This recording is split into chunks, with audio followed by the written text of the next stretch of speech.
10, 9, 8, 7, 6, 5, 4, 3, 2, 1.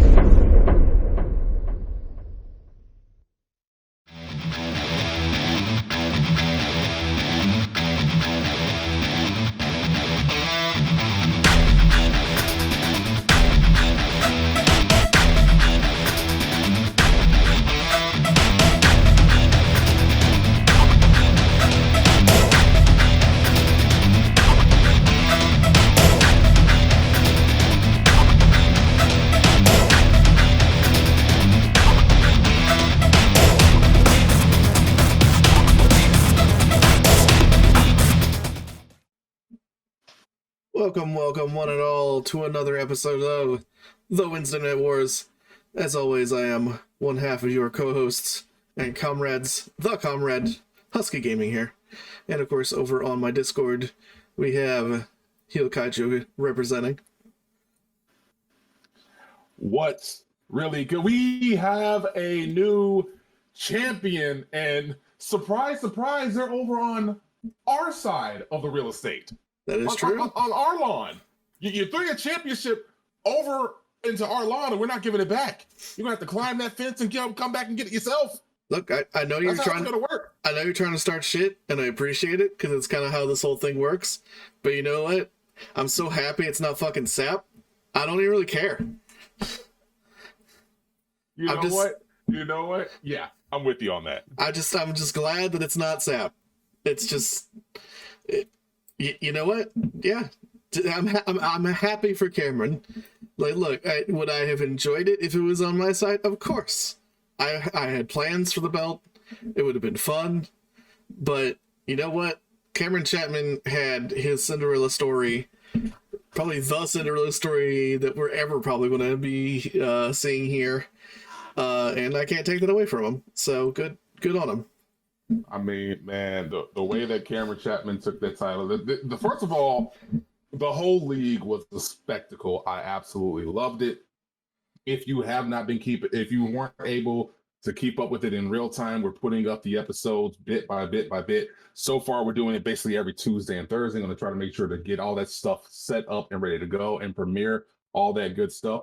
But basically, Cameron Chapman, it was definitely Owo's title to lose, in this particular way. Yeah, the very second that SAP was done, it was over, and we were glad for that, because I was gonna be really pissed. I might have unplugged the broadcast and threw in a couple of masked wrestlers to beat the hell out of SAP to make sure he did lose, because I can't have him win the championship. But basically, Cameron came into there like Dwayne Wayne at the wedding on A Different World and just ganked the title away, and I'm with that. That's not gloating. I'm just happy that it's done. It's cemented. We have it in history. Now we get to move forward. We got some tag teams to set up. We've got some other titles that are coming into play, and we got a world title picture for each of our particular promotions ready to come to fruition. So I'm down to go. Yeah, as am I. We have a lot of people here that are going to be represented that have not been seen on TWF broadcast recently. So we as the people who set together the matches, the matchmakers here, made sure of that. We also have a little bit of a surprise for you all. We have not only some acknowledgements of some new signings for both OWO and TCW, but we are going to try something new. Each one of us put up 3 of our wrestlers for what we were calling kind of a draft, but it's more of a random chance of figuring out exactly where those 6 wrestlers, 3 of each, will actually end up. We'll be rolling a wheel around, and basically a flip of the coin, so to speak, and heads, they essentially would land up at OWO, tails in TCW, and we can see some new matchups, new movement around in there, so keep watching, and we'll see who exactly ends up where and exactly who is up for grabs. So,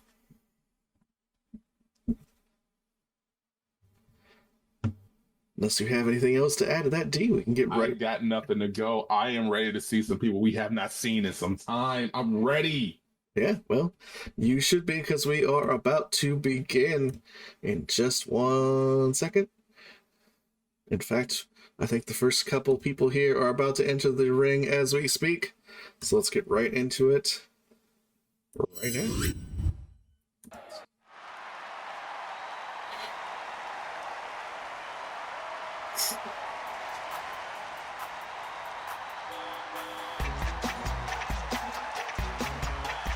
And right off the back, of course, we have one that has not been seen, as they were unfortunately not part of the league. Mr. Labrador, no time. The Labrador, the one, the only Labrador. Going up against Kingathan Deadlan, person who did get into the league, but had a bit of a mixed bag during it, as we discussed in depth throughout of it. Yeah, it's we're not putting up his record because it's no longer the league, so we moved on from that. Yeah. But there is definitely the thought process that we have to move towards something more for Kingathan Deadlan. Is definitely got to come soon. Right. But here he is going up against Charlie Labrador. He basically had some months off, if you really want to get technical about it. Nothing officially TWF involved, aside from some unofficial, unsanctioned championship matches. Yeah, he did in fact. Happened in the dark. He is in fact a one-time Gremlin champ. This is true. One-time Gremlin champ. Jesus.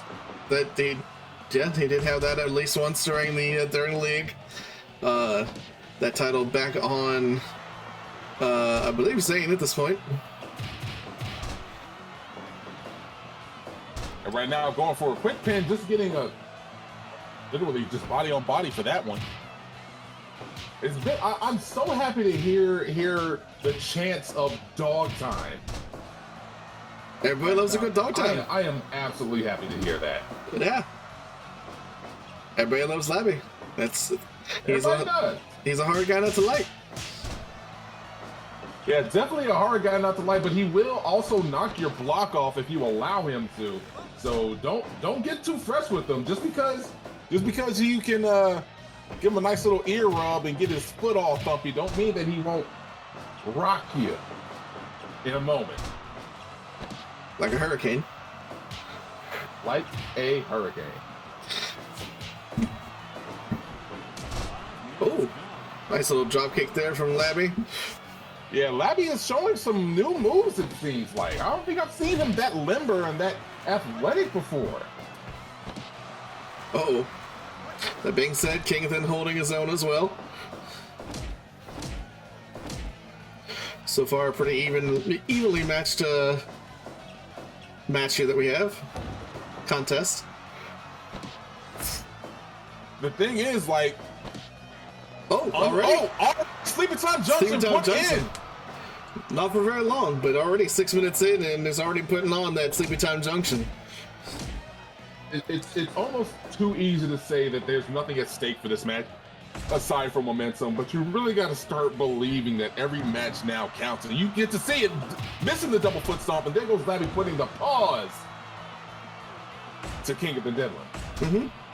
Yeah, it's one of those things where I think now that the league is over, it's going to be a little hard just to kind of get back and think of every match as just, these are without it, there's no real specific thing on the line. However, of course, every win and loss counts in TWF, both in terms of where people end up on the card and potentially who they go up against later on. So any sort of belt prospects in the future for either one of these fine gentlemen would start here.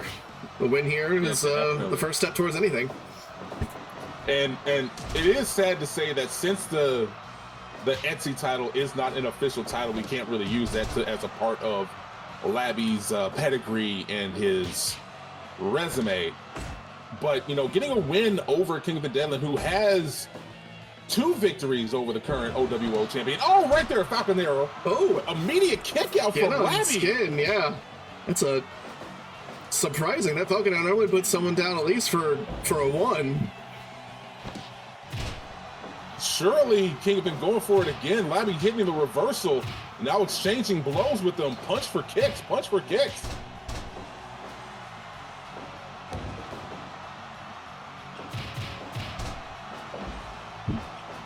Right now, it looks like Labby is trying to build up some momentum, but he is admittedly a little bit more tired. Going right there for the sleeper. Yeah. Right in the center of the ring. Kingathan is in trouble. Yeah, this is sort of kind of turning into, I think, Labby's match to lose here. And I think he knows it, going outside, taking a quick breather. Coming in just... Now, most people would definitely stay out there a little bit longer to make sure that they got their breath, but Labby didn't want to lose his momentum, hitting those double headbutts right there to the fallen Kingathan. Like, don't sleep on his record. Oh, no, Falcon Arrow this time again. I'm kind of shocked. What is going on with Labby? Maybe Labby did put in work for those few months that he was out of commission. Another Falcon Arrow. Let's see if this one holds for any longer. 2. Oh, the 2 count this time. Yeah. Oh, nice face buster from Labby. And again, another chicken wing sleeper hold. Yeah, just working the head, getting him ready for that CB time junction. He's already put it in twice, but of course always looking for a third. Oh, nice transition, but there it goes. Kingathan working the triangle, crossing the legs at the ankle, pushing all of that pressure on the carotid artery. Oh, Kingathan showing off a little bit. I think it's... Oh, it hits him with a lariat after that backflip. Yeah, I think it might be a little early to do that, although if you keep throwing Falcon Arrows out, maybe not. Too close to the ropes this time, though. Too close to the ropes on that one. There goes another leg sweep, another drop down, and takes the mount position, but once again getting caught up with that triangle. And once again, too close to the ropes, though. Nice little headlock. Oh, nailed him with that kick. Finally managing to land that roundhouse. Hits him with the sling blade. Oh, and back in the CB time junction. CB time permits right in the middle of the ring, a dangerous place, but manages to find it. Oh no, right back into it though. That's a 4th time. 16 minutes in, pretty much right in the middle of the ring still. Ah, those hero punches. I don't think I've seen Labby this vicious before. I think Labby, like you said, he had that time to train. He's going up against someone who, you know, may not have necessarily had the best of leagues, and just as importantly, someone he has actually come up against in the past in terms of an opponent. Oh, a near fall out of that DDT and that roast pig clutch. Vicious chop from Labby, another vicious chop. And once again, CB time junction.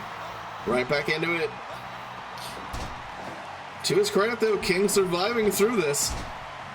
True indeed. Another leg, elbow drop right to the inside of the leg. King trying to crawl his way towards the ropes. And Labby takes the mount position, but once again, Kingathan not allowing Labby to string the offense together. Yeah. Almost thinking that might be best if King just kind of stood up and didn't try for the mount, but... Oh, there goes that straight jacket camel clutch. It's a dangerous, oh. And then 2 big tired men.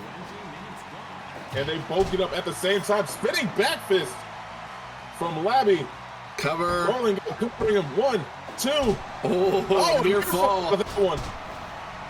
Eats a DDT on the other side. Roast pig clutch once more. Another near fall. No, it's not. Oh. A victory, hard fought as it was. 20 minutes in. This is how you get started back again. No longer in the league. Now we're right back to the beginning. Everyone's starting with a clean slate. 96% match valuation for the fans, 4.5 stars for the critics. Can't say I disagree with either one of those. A well done match here. And of course, with that, as we are doing this, as I said, we'll be announcing some of the new signees and a new three signees. We'll be doing 3 signees and 3 people that we'll be putting up towards. Oh, thank you for the subscription. Towards the whether or not they're going to OWO or TCW, putting them up on the chopping block, so to speak. And for OWO, the first person that we have confirmed we have signed probably won't come as too much of a great surprise to anybody. It is, in fact, the fan favorite, at least the fan favorite of Noms, Lyndsay Barber. In an official capacity as a wrestler, of course. She was already a referee here, but she has been signed as a wrestler as well. So that will be our first signee announcement for tonight. So I have to ask you, how are you going to be juggling her duties? Is she going to be playing double duty, wrestler and referee, or do you need a new ref to replace the one that you have just signed to be putting people in chokeholds? Well, that's an interesting question. I would say that for now, she may be doing a little bit of double duty. Although, as you can see, Bruce was out there for this first match and will be for the purposes of tonight for OWO. We'll be talking to her about potentially whether she, when she has nights off of wrestling, she still wants to be a referee or she wants to do wrestling full-time. We'll figure that out, and if the answer is wrestling full-time, we'll happily be looking for another referee. So, this is putting up to the fans. If you all have a person that you know who is good at refereeing, get in touch. Yeah, I know our dojo is really seemingly meant just for the ones that put a pain in a wrestler's backside, but the dojo is doing a really good job of training our referees. So if you have somebody in mind, let us know. Throw in an application. Push them into the deep end. Indeed. So what I'll be doing here is we'll just be going to the OWO intermission screen while we get our kind of next wrestlers out there. But I'll just leave our mic slide for the moment.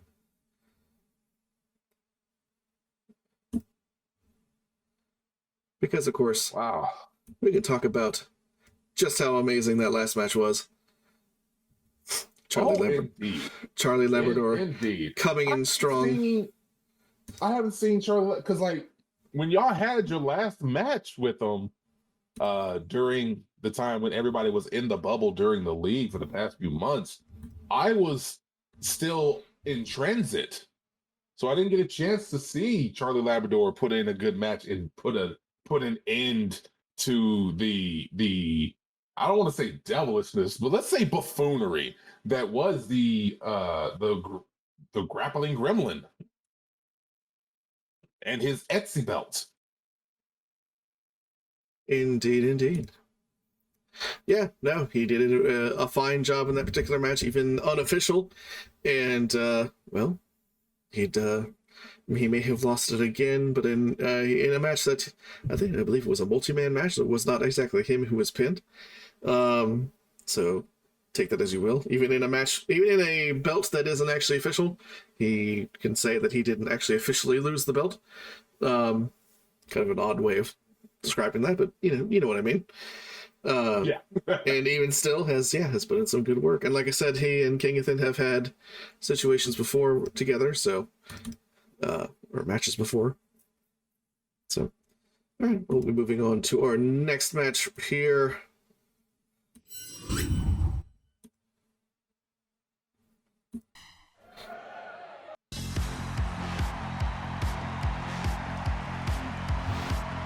You know, it feels good to hear this song when it's not Daniel Alara. It does. It's the other Alara. The one we haven't seen before. Not that bad. The one we haven't seen since March. She's not that bad.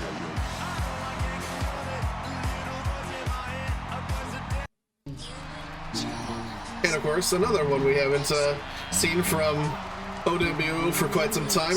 The other half of the Gemstone Warriors. We saw, of course, plenty of Red Alessandre.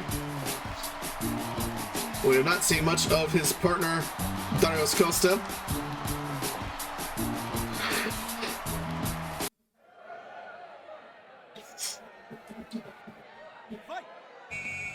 Throwing a lot of these wrestlers back in here who were not involved in the league through, the fact that they managed to lose their qualifiers, it's like giving the fans a nice little treat. because now it feels like they're getting reacquainted with them. It's like starting, as we said, starting fresh, starting new, starting from square one with the fans, with the, I don't want to call them the TWF universe because that seems a little hackneyed at this point, but with our particular kaiju comrades. Let's come up with a new name for our fans.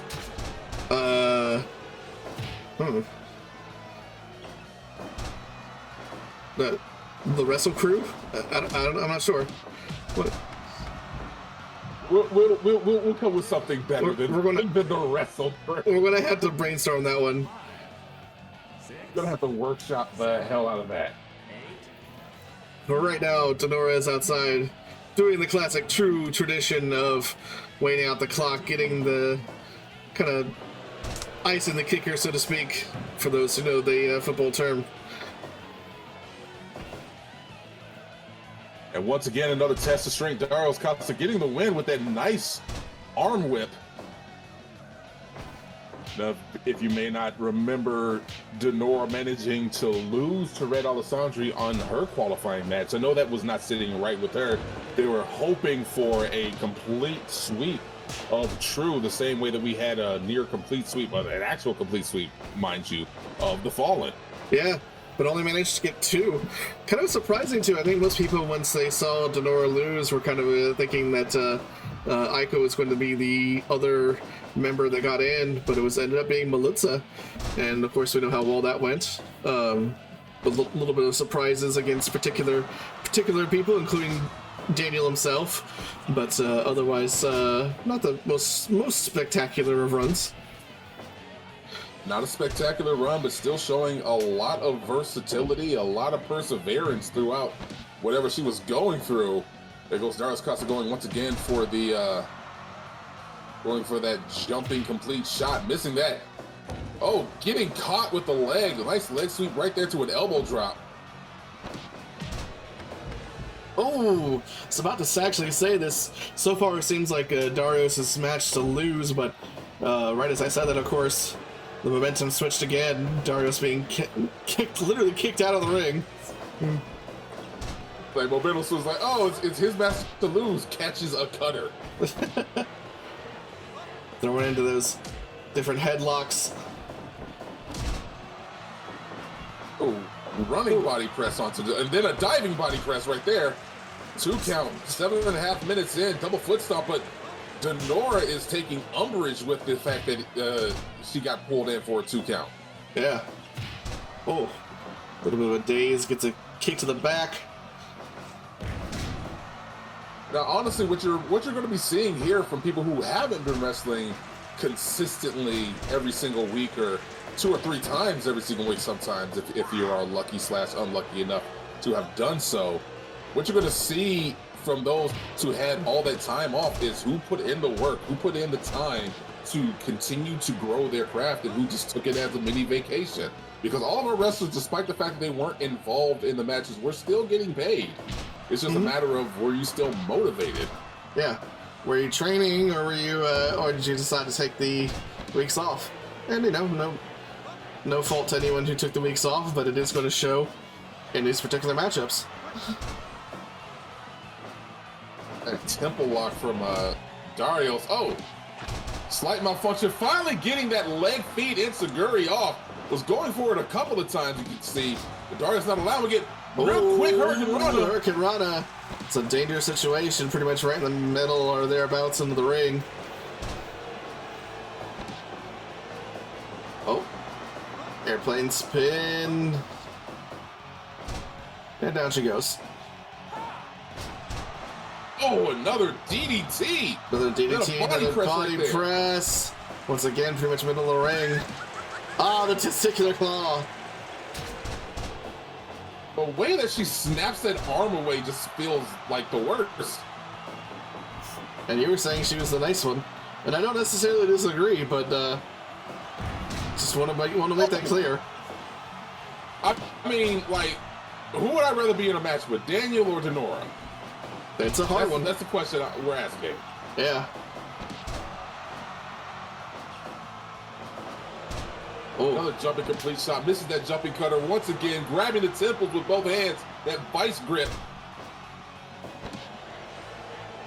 Another cravat headlock right there in the center of the ring. Oh, not getting those cutters off particularly well. But Darios getting those hurricanranas off well, getting a near fall. Again, attempt that cutter, is not quite getting it. Body press instead. Party. Yeah. Getting a nice 2 count out of that. There goes the jump against the girl right there to a small package. Into a small package, and then 2. And out she goes. Darius joining her. Oh. Leads to the face. Uh-oh. There goes that laugh of hers, and then that sleeper drop. Oh, the just stick their claw on the outside. She wisely, I think, breaks it off a little early to get inside, take a quick breath, and make sure to beat the count. Still just missing those cutters, though. Now, during the league, we did definitely say that nobody really wanted to take a count-out victory. This time, it doesn't matter. Take the victory. Take the win.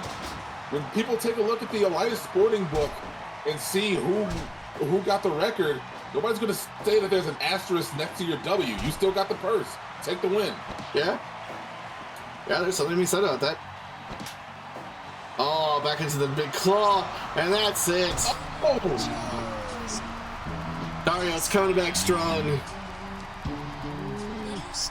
with a victory over one of them ever true. That was rather surprising the way that he managed to get that brain claw off and make her tap. Hey, it's happened before. Darius said brain claw is a little bit more dangerous. I think people really would like to admit, but yeah. All right, and with 90% that match evaluation, 4-star rating. Who do you got this time? Because you still got another free agent that you get to pick up. I do. I was about to announce it. We have this one. This one is a bit of a surprise, I think. A person that we've seen before, but is not the one you're thinking of. Maybe they'll come on the next one, but maybe not. This one, however, is in fact the one, the only Violette Gibbs coming to the OWO. We've seen her once in a cross-promotional battle against, I believe it was, in fact, one Draco Noms. But coming into the OWO here, and in fact, not only just coming to the OWO, but you might see her pretty soon here. You might even see her in this next matchup. Let's see. Let's see. Hope they get. Well, that is honestly one of the smarter things for you to do. Go ahead and throw your new pretty toy right into the deep end. I don't know if she would appreciate being called a pretty toy or not, to be honest with you, but I don't know if I would necessarily say that to her face. Well, you know what I mean. I do. Whether she does or not, I don't know.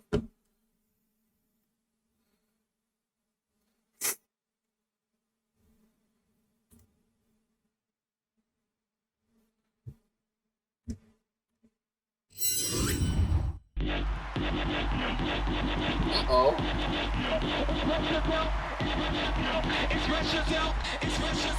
There we go. There she goes. The ink's not even dry on the contract, and there she comes down to the ring, ready to bring it on. The one-woman wrecking ball, Violette Gibbs.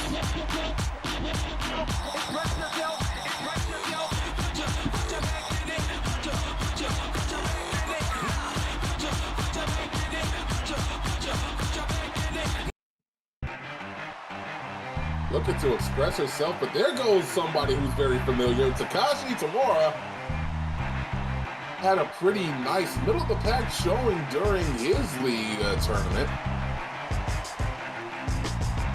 And now here he is, ready to set something up for the future. Missed out on becoming the TWF World Champion. Maybe they can find a way to get himself the OWO Championship back again if he manages to get this win over Violette Gibbs. And already starting off with a nice scoop slam.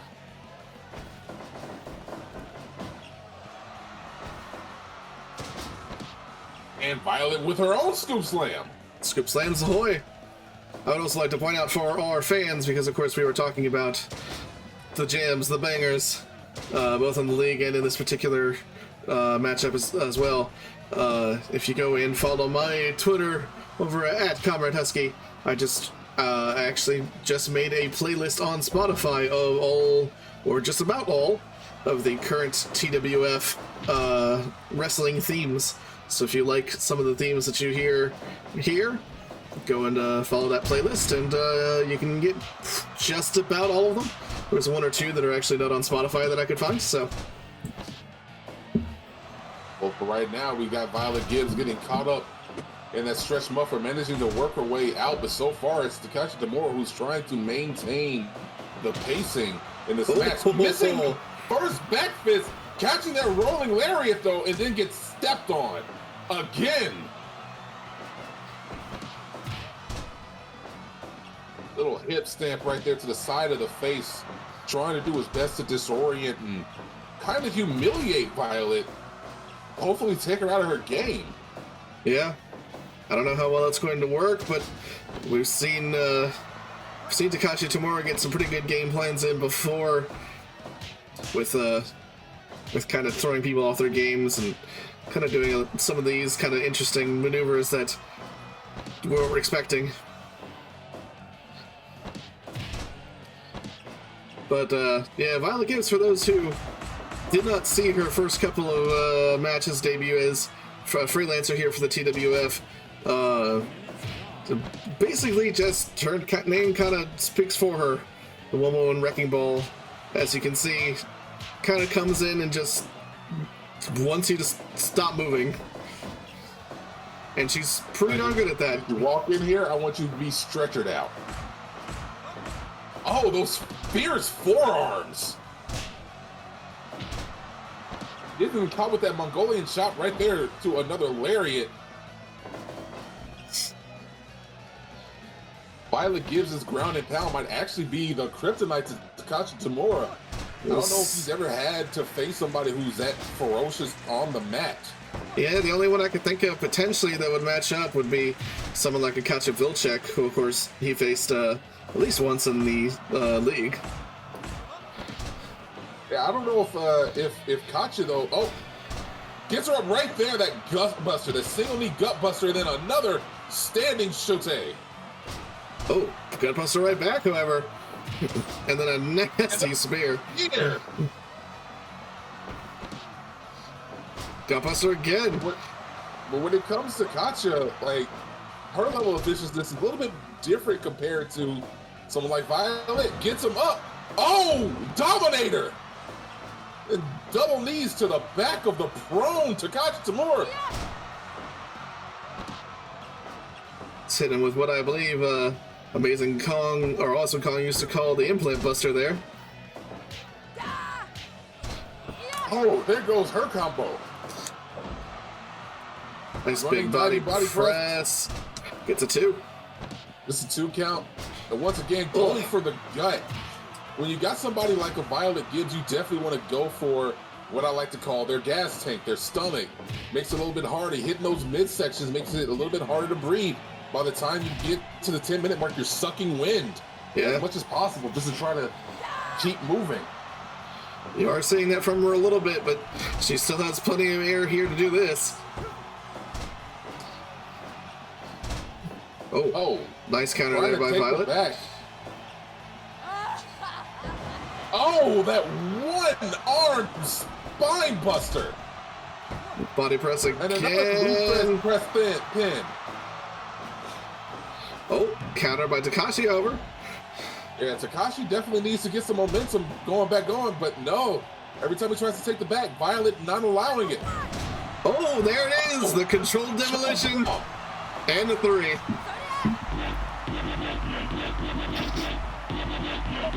It doesn't matter if you win while you're fresh or if you win exhausted. A win is a win. And there she is, showing that she expressed herself on the mat, getting the win over Takashi Tamura. A pretty quick one. As we know, quick ones don't necessarily get the best match evaluations in the world, but while it was quick, it was decisive, especially against someone as potent as Takashi Tamura, former OWO champion, one of the top people in the league. And Violette walks in and finishes him off at 11 minutes. Pretty strong showing for our new signee. Already got a few fans in the crowd right now. I think that theme song does help. It is, I'm not even going to lie, it is one of my favorites too. Very, very good song to test headphones for bass music, just as an FYI. If you ever want to make sure that your speakers or headphones can actually produce that sub bass, play that song, and really just kind of that first opening bass line. If your speakers aren't vibrating, something is terribly wrong.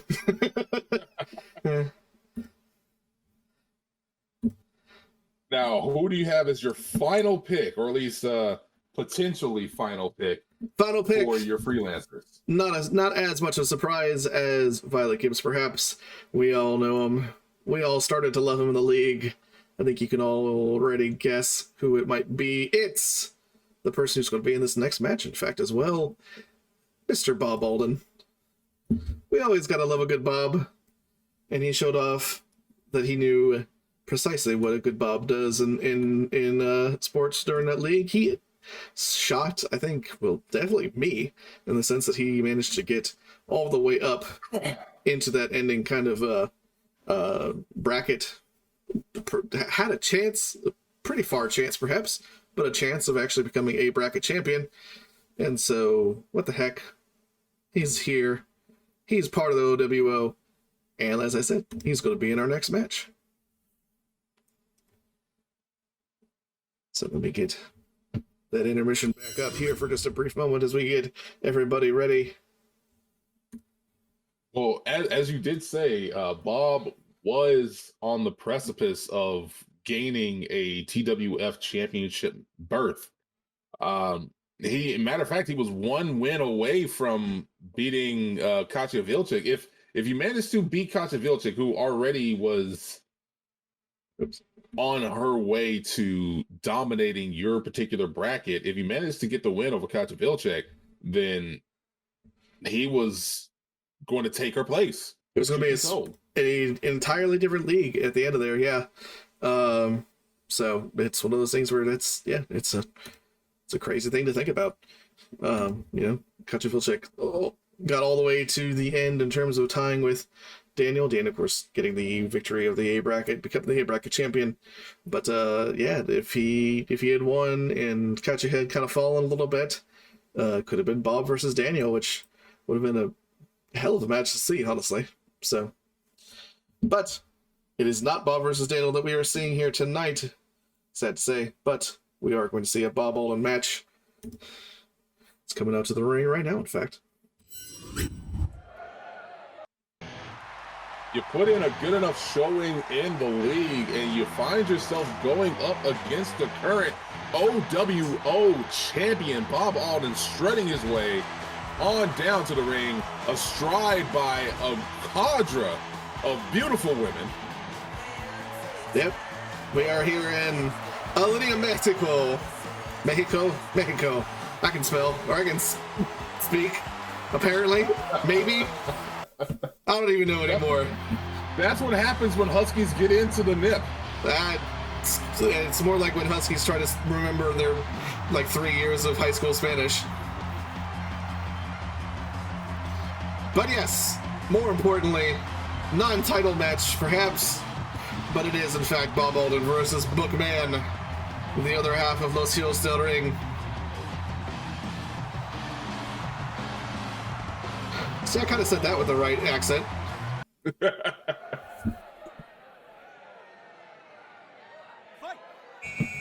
Current OWO champion sadly did not get a chance to face off for the TWF overall World Heavyweight Championship, but still happy to hold gold for his particular promotion and put on a good show against a Bob. Against a Bob. And what a Bob. Mr. Bob Alden. What a Bob, what a Bob, what a Bob, what a mighty good Bob. Indeed. Nice side rush and leg sweep to the Bookman, catching a hand against his masked face. All right, now Bob is trying to show the world exactly why you signed him. Yeah. It's going pretty strong here. For those who may, maybe this is their first Bob Alden match, maybe they missed his league performances. Kind of his specialty is he tends to kind of start off not necessarily slow, but definitely methodical. He has his own pace. He tries to kind of do his own thing early on. And then it's kind of nearing the end once he kind of gets the groove of the match that he starts to, pull out some of the larger moves. Yeah, true indeed, true indeed. Now, due to the nature of the league, Bob definitely did have a match against Bookman before. I believe he ended up getting a loss to that. But there's a completely different venue when you're going up against somebody in the league and when you're going up against somebody with a far more open future ahead of you. Because maybe you take some chances that you wouldn't have taken, or vice versa, you play a little bit more conservative because you want to make sure that you fit within your particular game plan. Here, it's a free-for-all. You can do whatever you want, whatever you need, because there's nothing that you lose out on by losing to the current champion, but you have everything to gain. Yeah, true enough. And of course, I would be remiss to talk about Bookman without talking about his final match in the league. Kind of an interesting one. Definitely raised some eyebrows. We promised that we would get in touch and talk with Bookman about it, and we did. For those who did not necessarily see it, the last match that Bookman was in, he managed to go and grab a bat pretty much first thing against the one wrestling gremlin, St. Alapex, or also known as the Atomic Waifu, also known as the current Gremlin champion. There was some kind of question on exactly why, considered it was not his normal style of wrestling, to say the least. He simply kind of made some sort of an allusion to a potential plan, or he basically stated that he just did not have a good feeling about Zane, that there was something about what he was doing in the back recently that just definitely irked him. And I would also be kind of remiss to say that Zane is actually not in the building tonight. He called in for work for today. So he will not be featuring on this card. Honestly, I kind of liken it to if you've ever watched football before in your life or heard any of the broadcasts, it's hearing hoofbeats. When you're a wide receiver coming up across the middle and you get alligator arms because you heard hoofbeats, you heard something coming right at you, and you change up your fundamentals, change up who you are as a player, and sometimes it doesn't work out for you. Bookman did manage to get a win over Zane Alapex, but it did feel like he was hearing hoofbeats. Yeah, he definitely when it happened.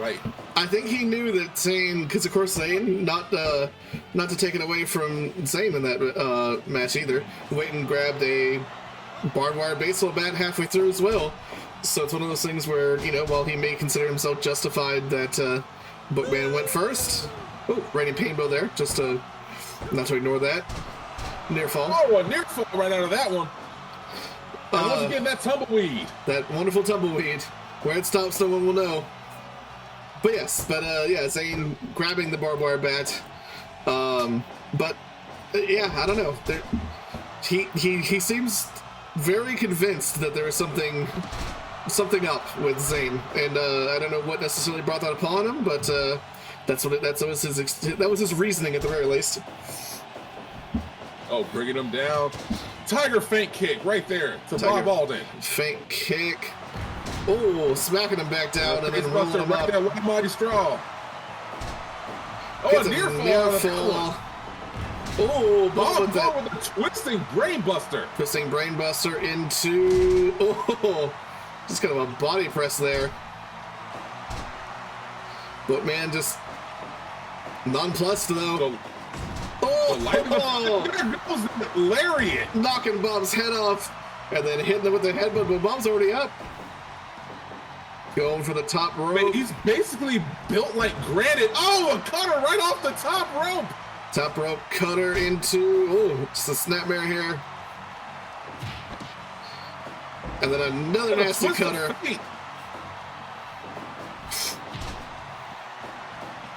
Like I said, Bob. To that Larry getting closer and closer to that 15-minute mark, right there to the figure 4 leg lock. Once again, dragging Bob's body towards the ropes. Yeah, once he gets in that groove, he starts to kind of speed up a little bit. It kind of tends to come out. You can kind of say it comes out of nowhere, but he kind of picks his time to shoot, and he's definitely shooting now. Yeah, shooting from the hip. It looks like. Oh, there goes that double-A spine buster. Wonderful spine buster, folding Bookman up. Can he get the 3 here? No. Just a 2 count. But a simple strike sending Bob down to the mat. Irish whip into the ropes. Missing the dash punch right there to a side Russian leg sweep. Nice counter there by Bob. Oh, just tagging him on the way out.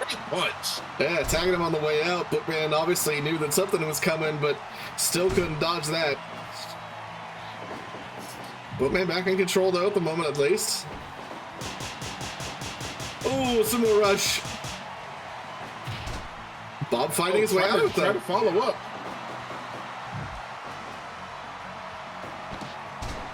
Oh, there goes a nice victory roll. Roll up. Nope, just a 2. Spinning. Another spinning brain buster. Brain buster. Oh. A small package driver. Small package driver too close to the ropes. 3D paintball though. 1, 2. No, just a 2 count. Oh, the smell this time works, which is probably good as Bookman looks like he's choking down air. Unfortunately, Bob getting out of the spell. Suplex. Getting out of the spell. Oh, nice cutter there. Oh, that arm and neck hold. I don't know if I would have went for a submission on that one. Nice high angle leg scissors. Giving Bookman some time to breathe, some time to get distance too there, which he seems to desperately need at this point. Just getting flattened by that Larry. Oh, nice straight punch there. The Kokeshi. Oh, and again, 2 tired men. Both getting up at exactly the same time, though. Yeah, needless to say, both men here, I think, know that they're. This is an important match for both of them. Bookman trying to regain the momentum and remind everyone why he is still the OWO champion. Bob Alden definitely wants to put on a show for the world and let them know that he got signed for a reason. He's OWO for a reason. Yeah. Small package driver.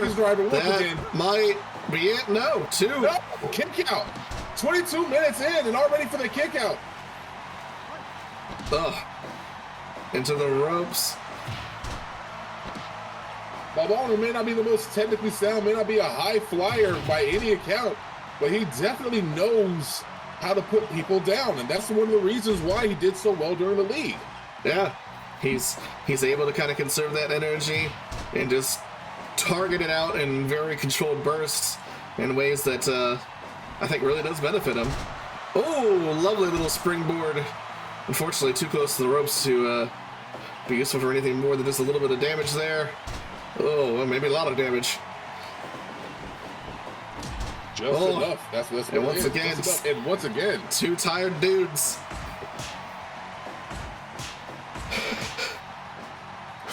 Calling his dropkick shot. Oh, the bionic elbow though. Whoa. Countered though. Drop toe hold. Another reading painbow. Reading painbow, but this time to the back. Does not go for the cover. Twisting that arm once again. Here he comes off the ropes. Kokeshi. Uh-oh. Tumbleweed. But hopefully he won't end up near the ropes. It doesn't. Will this be it? No. Nice single-legged leg trip, and there goes again the one arm and neck lock. 26 minutes. Oh, leg trip sitting to the ring. That could not have been pretty to feel or to experience or just anything there. The question is, will that backfire on him? That gave Bookman just enough time to catch his breath, and there he goes right there. That modified sharpshooter. Yeah, I think you were right. I think it kind of gave him a little bit of time to regroup and might have just pissed the champ off. Managing to get a win over the newly signed Bob Alden, but if he was looking to make his name here, I think he did it. 100% match evaluation, and once again, I can't necessarily disagree. Yeah, that's definitely it. Made hay here with a near perfect match.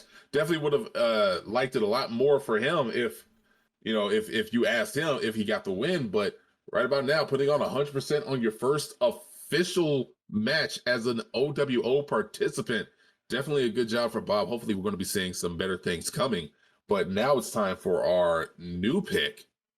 Now for the first up on the line. First roll, which of course means we get to go to the wheel. It's here. Wheel. What do you hear? There you go. There's the wheel. And for the first pick for OWO, we are putting on the line one Enyo, one half of Fight Money, the person that Zane is not here to support. What are you hoping for? Are you hoping to get her? Are you hoping to let her stay? What you thinking? I'm letting the fates tell us where to go. I think that's the best way you're going to do it. Here we go. We're going to have to click this wheel. And it's going to decide for us. It looks like Enyo's leaving for TCW.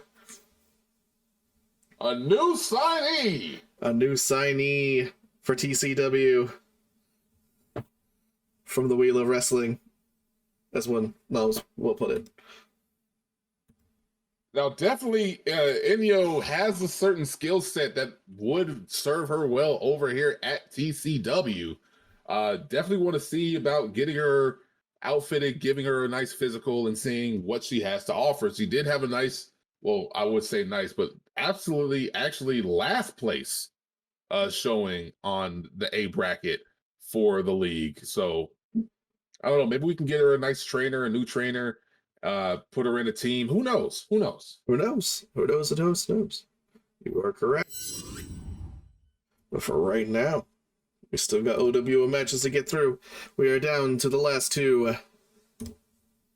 We have a very nice main event scheduled for you, but in the penultimate main event, we also have a little bit of something that we haven't seen in a while now. Have to set up the ring a little bit differently here. Not too differently, but just... So I do have a question since Noms is in my ear currently, since he will not give up his damn tickets in the front row.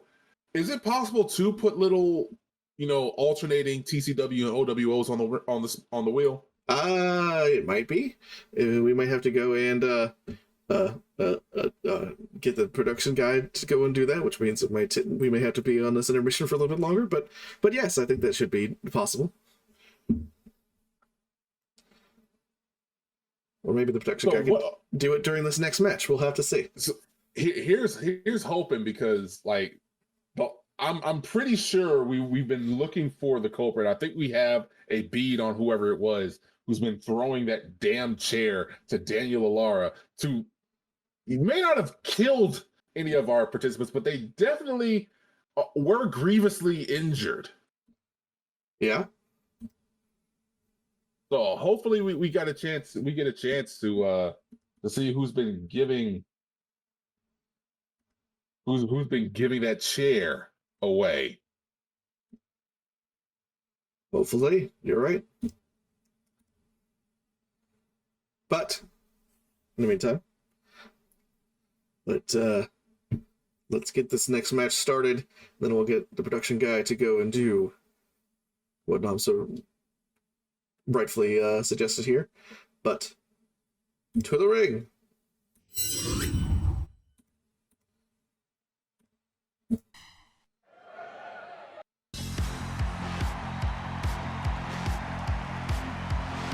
And here comes Militsa Marcaigh.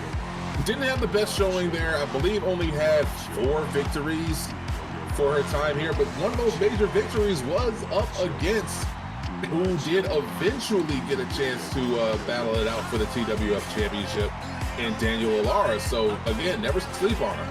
Yeah. And someone we haven't seen in quite some time here. Well, if it isn't Kieran Rollins, the Irish Ace. The Irish Ace coming on down to the ring, ready to put a hurting on somebody. And indeed, this is in fact an SWA style match, one of Militsa's specialties here. For those who have never experienced an SWA match before, this is in fact a 3-round affair of 10 minutes each. This is basically one of those things where if you get knocked down for a 10 count, or submission, is the only two ways to really win this match. Yeah, this ain't the time for flippy stuff. This ain't the time for Irish whips and putting on a show and grabbing chairs. This is literally just strikes, grapples, holds, submissions. Pretty much.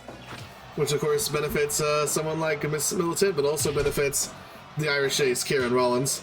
Both strikers at heart, kind of MMA style strikers, maybe you would say kickboxing style strikers. One of the two. As we said, it's all a testament to see who actually perfected their craft. I don't see Kieran just taking the time, kicking his feet up, eating bonbons for the past 4 months.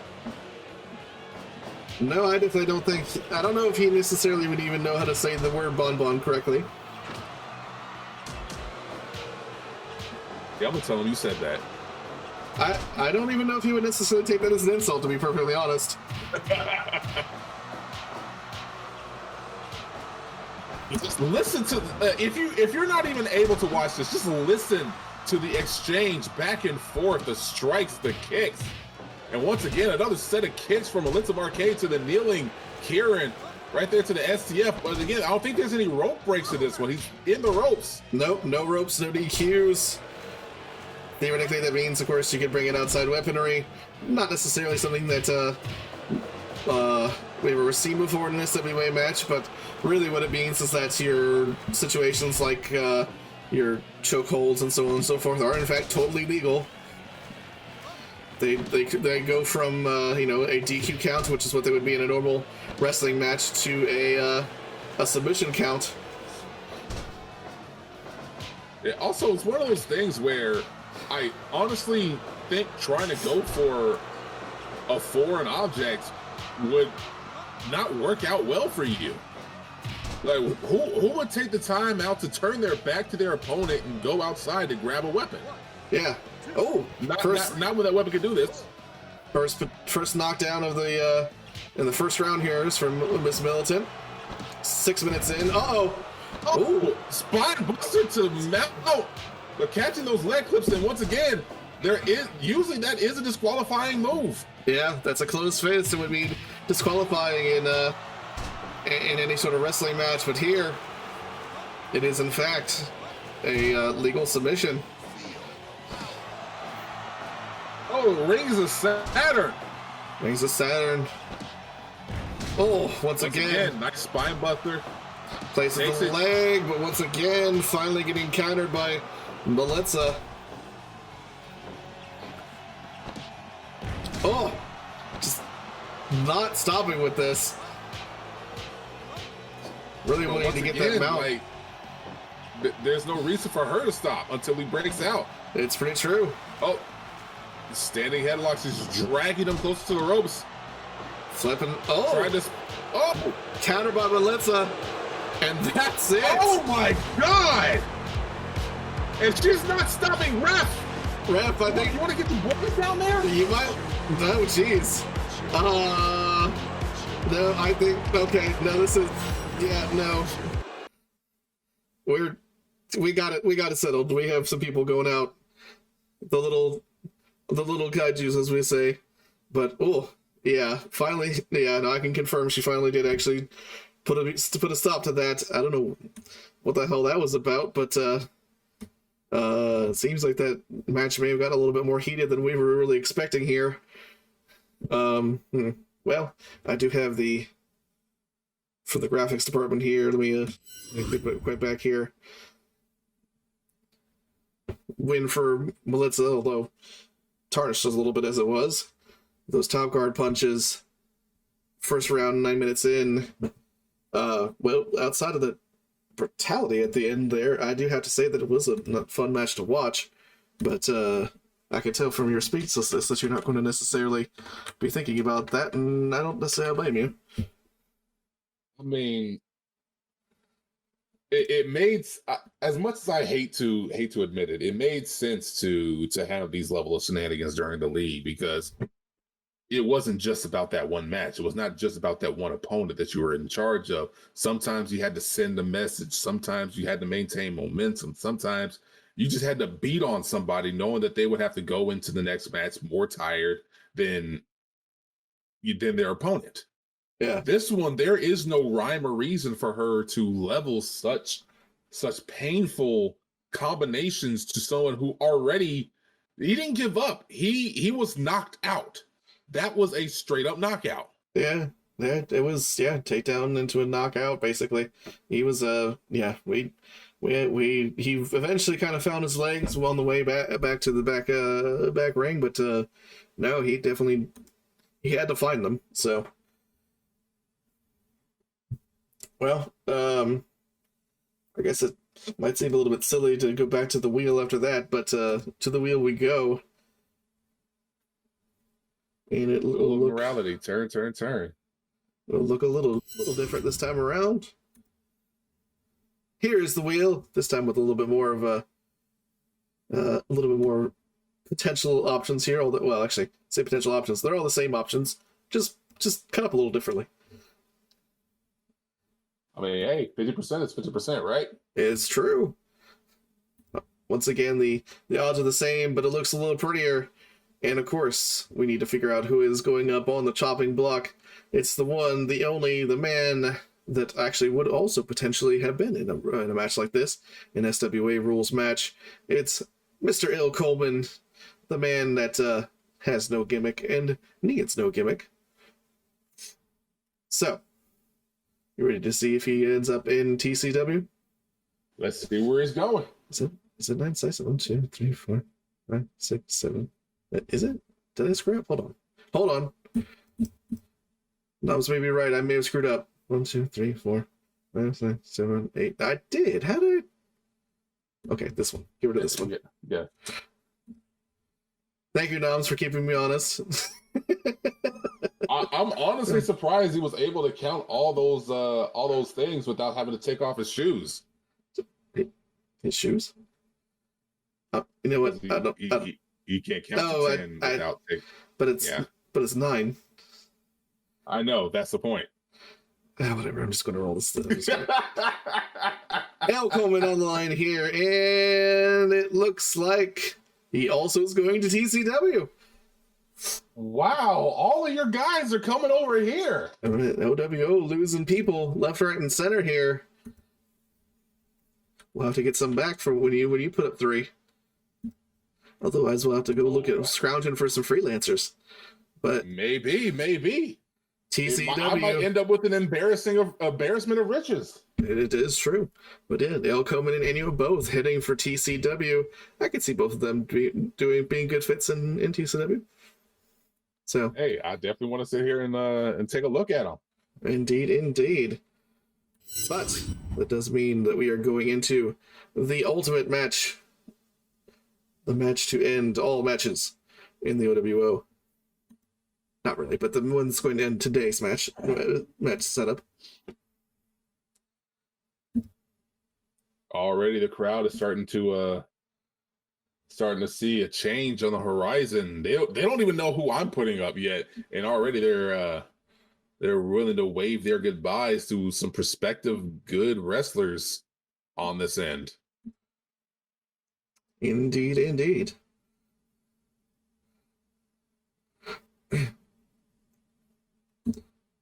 But until we get to that, we have to first get through the main event. which is going to go on right now. We have seen the two competitors heading to the ring, and we're going back to the live feed. And what do you know? Well, looky here. So far, you've been putting all of your new signees through their paces. We have to see if I made a mistake here, but Miss Lyndsay is going up against a particularly important challenge, and we'll see why in just a second.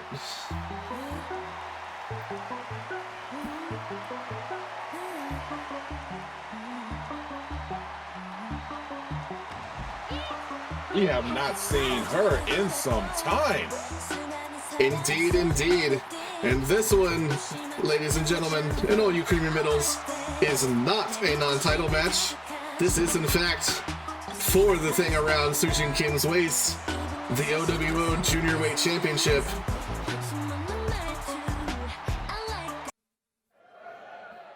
It is, in fact, the OWO Juniorweight title match. Lyndsay Barber versus Su-Jin Kim. Oh, immediate drop kick from Su-Jin Kim, and there we go. We've seen that before. We have. Nice little leg drag takedown. The question really is going to become who has the better motor and who gets out of the starting blocks faster. Yeah, both of these women known for kind of going fast right out of the gate in ways that can throw off their opponents. I don't know what happens when you put two people that can go 200 miles an hour right out the start together, but it's bound to be interesting. Now, you also have to admit that going that quickly, that immediately after the bell rings, can also come to a detriment. You know, you start to make more mistakes. You start to miss out on all those little dents in the armor of your opponent. I mean, Lyndsay Barber did a really good job during the league, but some of those matches she probably could have won that she lost. Yeah, it's entirely possible. Of course, you can potentially say the other way around. There's some that also, jeez. Speaking of just two people where they can go.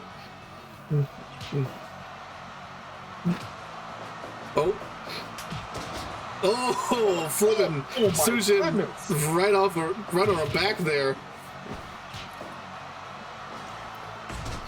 Oh, I apologize right now. I got a tickle in my throat. Into the corner, dangerous position here. Yep. Uh-oh. Oh, finger four, leg lock around the post. Around the post. This is not a DQ, no DQ match or anything, but Su-Jin certainly thinks it is.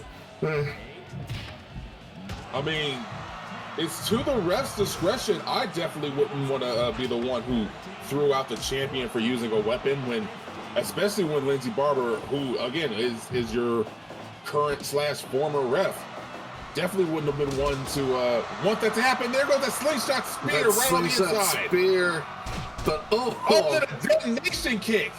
Yeah, pop-up kick there, cover, 2 count already, 6 minutes in. Standing V-trigger right there to Su-Jin, to the kick right to the back of the head. Running through with another running kick. Those legs are lethal. And jumping into counter there, nicely done. Oh no, Bruce! Oh, Bruce is down, but Lyndsay is not skipping a beat herself. Goes right into the offense. Oh, well, neither is Su-Jin. Lyndsay back up first, though. Double kick right there to the face. Another kick right to the face, sitting Su-Jin down. Then again, another running kick. Samoan pop into... Oh, a little flapjack. And then just a nice leg hold.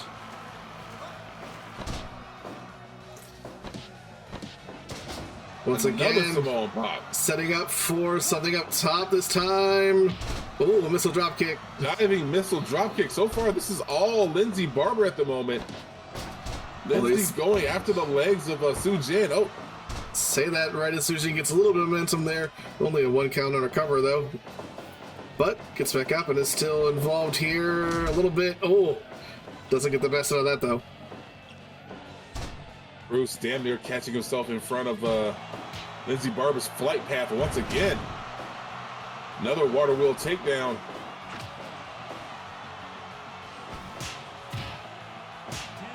Now we got an exchange of blows. Chops for kicks. Chops for kicks. Back and Super forth. kick. Oh my God! What was that? A Phoenix Splash? I believe that was a Phoenix Splash from the Phoenix herself. Oh, good Lord. That pop-up knee, though. She's going to need a second life with that kick. But gets right back up. Oh, there goes that hip-hop drop. And once again into the Phoenix Splash. Near fall. Oh, near fall. Lyndsay's a little bit in trouble. She has to kind of get away from that top rope or maybe utilize it herself, regardless. Oh, doing just that. He kept upping right after that drop kick. Right toward V-trigger.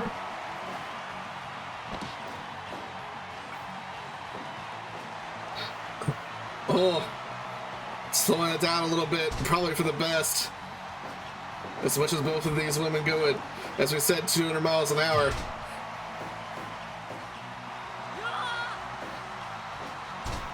Oh, counter by Su-Jin. Getting a kick of her own in. And once again, slowing it down a little. Right now, Lyndsay. Oh, roll through. Go to sleep. Almost to the out of the ring there. Let's get the 2 count. Su-Jin countering. Back mount. Oh, escape. That's a calling for that. Leg hold, and that's it.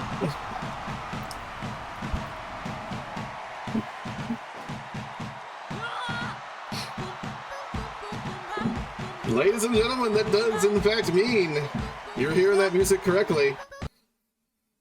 Lyndsay Barber coming in and on her first match making the impression that I figured she would after her showing in the league, which does of course mean that the one, the only Lyndsay Barber is walking out with the OWO Juniorweight Championship belt, excuse me, around her waist.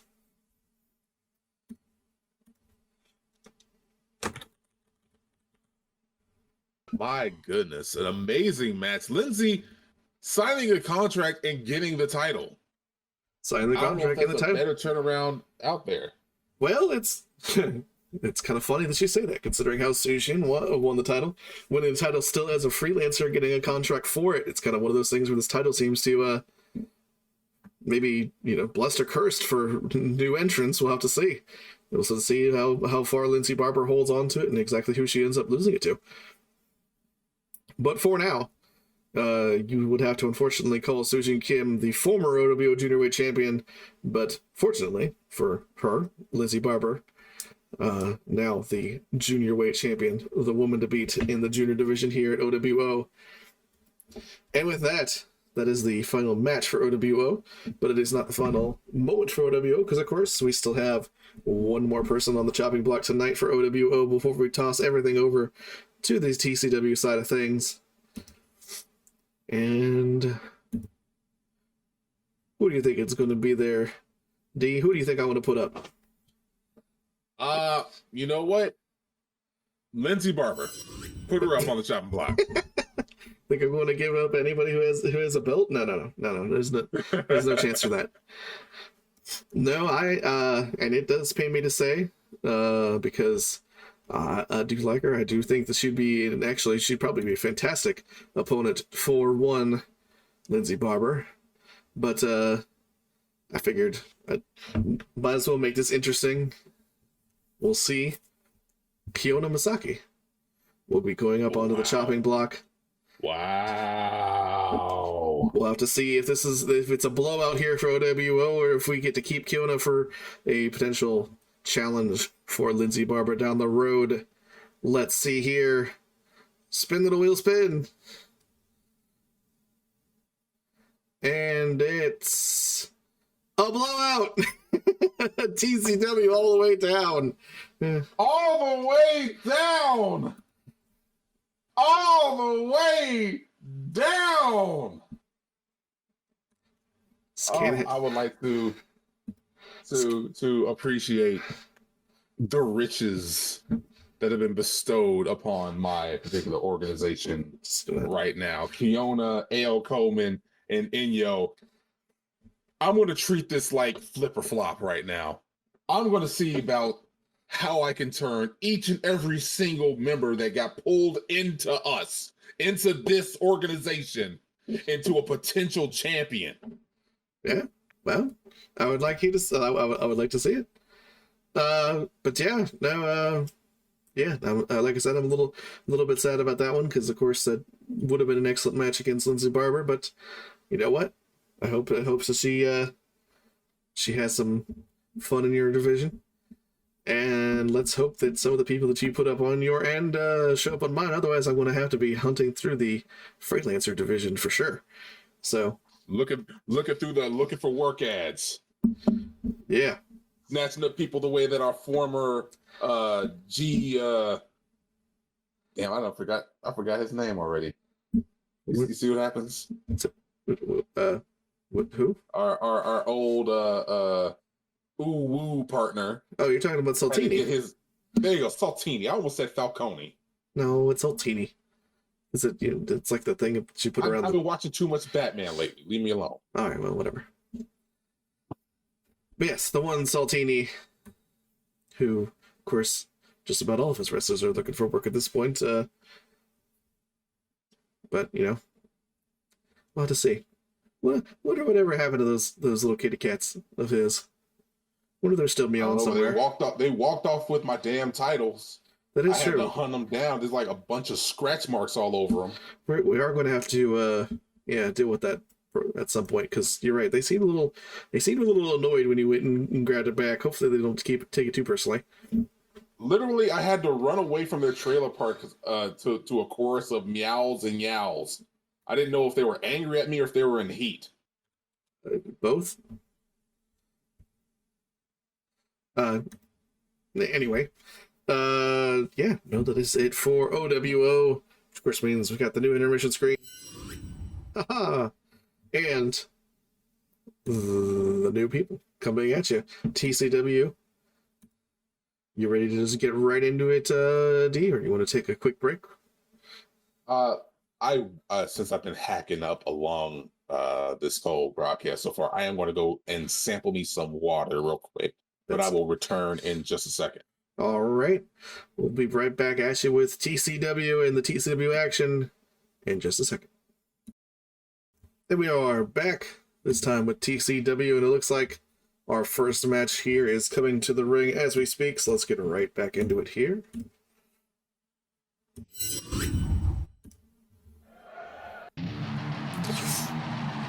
Oh. Just that theme again. Yeah, it's that thing. Now, surprisingly enough, I'm sure it will surprise everybody to hear that after the league, Geoff still hasn't seemingly spoken with the rest of the Fallen. They just kind of packed their bags and left out while he was trying to make his way. What's going on?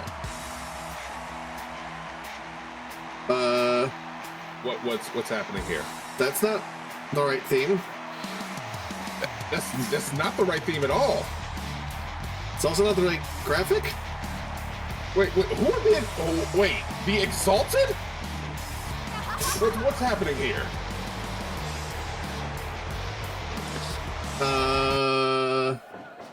I don't know. I didn't sanction. So is it a one-on-one? No, I didn't sanction a 3-on-1 beatdown. Well, that's what we're getting, I think. It looks like a 3 versus 1 handicap match. Franco Silva starting off against Geoff Soo here. I knew things were getting a little weird with the Fallen before, but I wasn't expecting something like this to happen.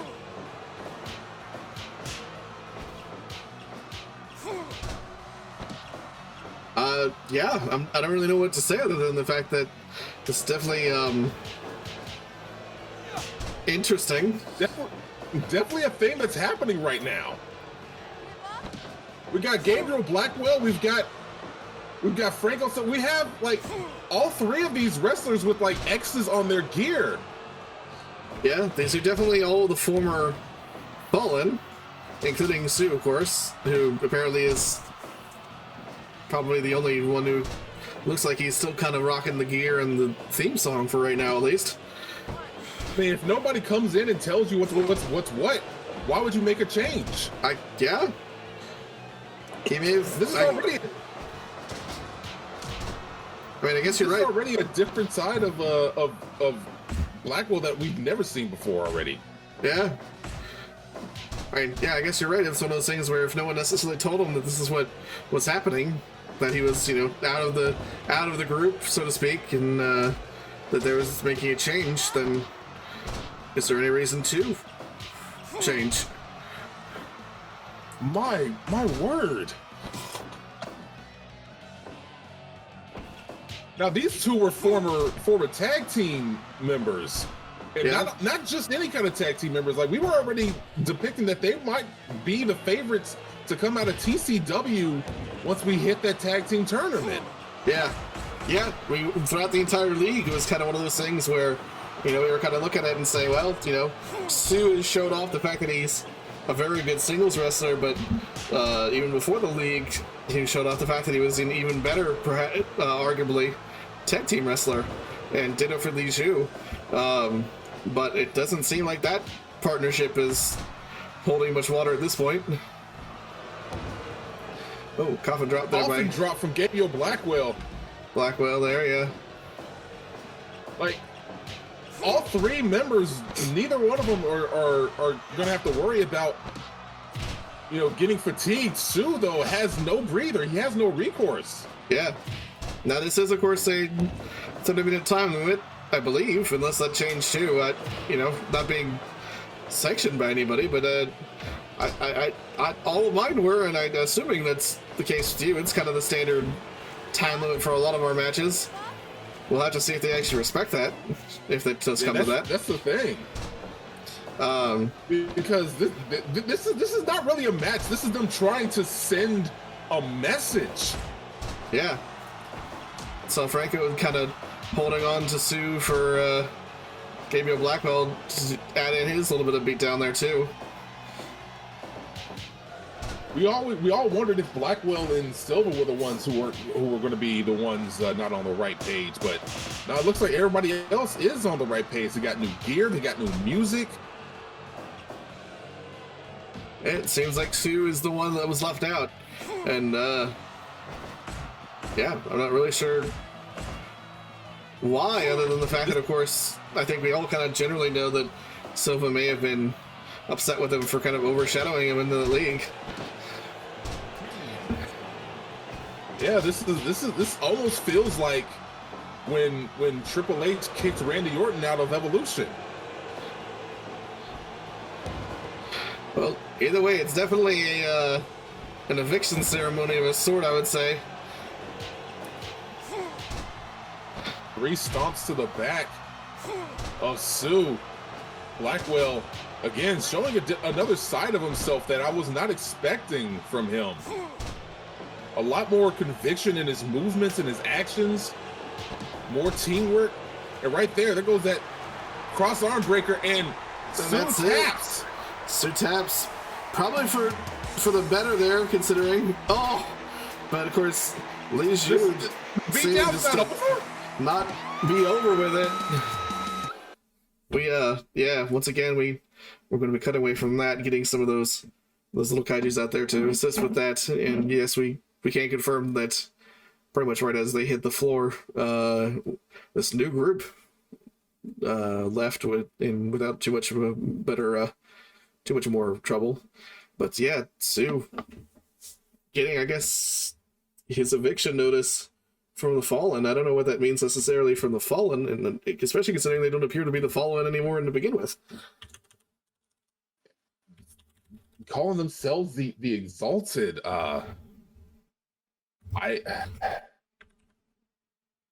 You got to believe that this is more than just ego. This has to be more than just ego on Silva's part. This is something a little bit more. Yeah. Because I haven't seen Silva like react this way to a loss before, especially not for one against his own teammates. We've seen them elsewhere outside of TWF, outside of TCW in general, have these matchups, and Silva hasn't won them all. But I've never seen him react in this way. This is definitely got to be some level of focus and conviction on his end that we just haven't seen. Yeah, I agree with that. So yeah, no, it's interesting. We would have to keep an eye on this. I guess if they maintain kind of their trio and instead of a 4-man group here, I hate to see Soo being the cast off, considering he had such promise out of the league, but I can still see good things out of Xhalted. It'd still be probably an interesting one to follow. But we'll just have to see where it goes from here. But that does bring me to my next question, of course, is that I know you had 3 new signees as well as the 3 that you were going to throw up as to the wheel, so to speak. What is that first signee that you have announced? Okay. I had to actually step out of our usual crop of freelancers and bring in some new people. Oh, I see. Some brand new people to the proceedings, the proceedings in general. So while you managed to pull yourself Bob and Lyndsay and Violette, I had to pull in for my first pick, one Victor Owens. Oh, okay. Never set foot in TWF, let alone TCW, but I did manage to see him in a few other smaller promotions. The guy is like 6'8", 312 pounds of pure, unadulterated, I just don't give a fuck. Okay. So I'm ready to add him to our list. So I already sent him the contract. It just has to be notarized, but we are good to go. His agent has everything set up and ready to roll. Well, all right, excellent. Always good to get some new blood in, regardless, whether it be freelancers into fully paid employees or just a new person in general. So I look forward to seeing him on TCW roster pretty soon here. I'm guessing just about all yours are completely new signees then? Yes, indeed. I wanted some new blood. Since I already got some new blood from your squad, that is I true. wanted to bring in some absolutely new blood into the whole thing. Right? Quite presumptive to think that you were going to get a blowout from me on the 50-50 wheel. I wasn't assuming this myself, but I wanted some new blood to begin with. It just so happened that somehow Ale and Enyo and Kiona just fell into my lap. That is true. All right. We are moving on swiftly to the next match here. It's getting set up as we speak. But once again, looking forward to seeing your new signees. But in the meantime, we'll be looking at some of our signees in this next match.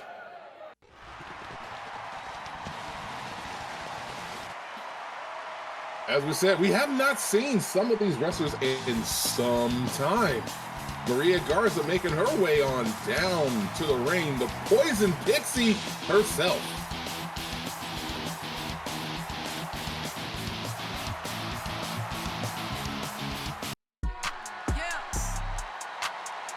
And then my girl, my favorite right now, the Jewel of Detroit, Diamond Watts.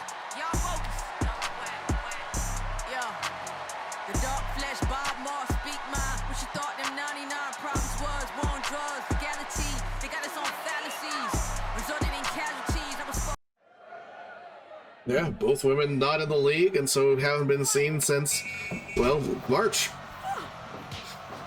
It has been some time for either of them.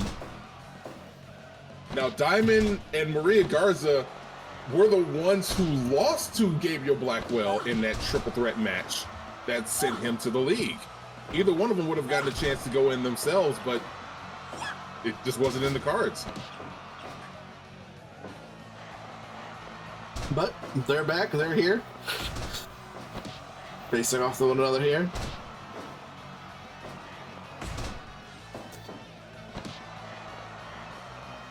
Right there, nice camel clutch, sending Marcaigh Garza down, and Marcaigh is showing a little bit more intensity than I was expecting, just a little more focus, I should say. Less intensity, more focus than I was expecting from her.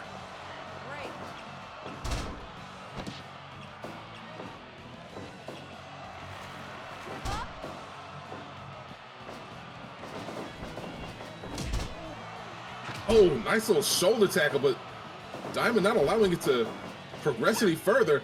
Again, just avoiding a lot of her offense right now. Yeah. Nice little scoop slam there. A little bit of confusion there on the ropes. Running right into the back elbow, but nice little arm drag. Just skin on skin with that attempted pinfall.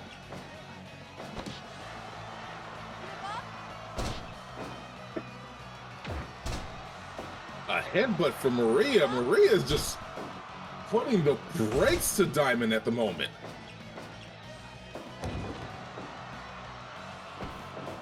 Double drop right to the head. Oh! Very dangerous head scissors. Yeah, you're talking about dangerous just strikes to the head. I don't think it gets too much worse than that. At least hopefully it won't in this match.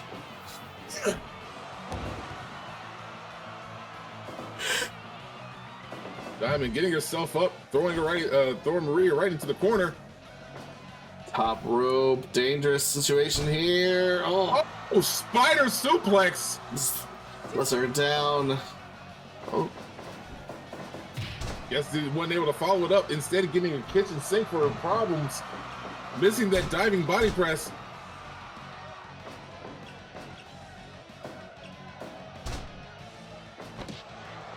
Another drop toe hold takedown.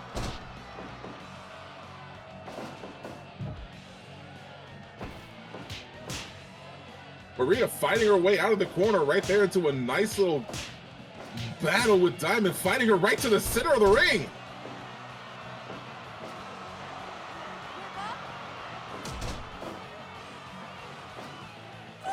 So far, I don't know what Diamond's been up to. Oh, nice throw out to the outside of the ring. I don't know what Diamond nor Marcaigh has been up to, but looks like they've shored up their game just a little bit.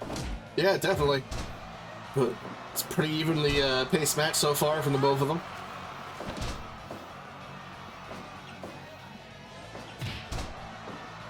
Oh, kick right to the kidneys. Back body.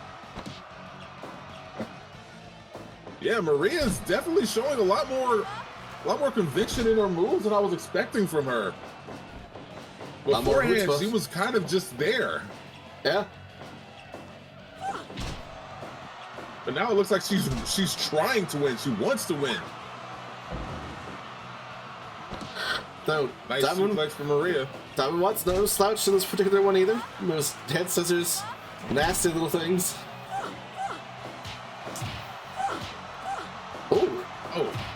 Combo. Did she snap her leg? I don't know. I generally am a little concerned here. No, she's right back up. She's back up, but is she though? I kind of wonder if she's out on her feet. She is.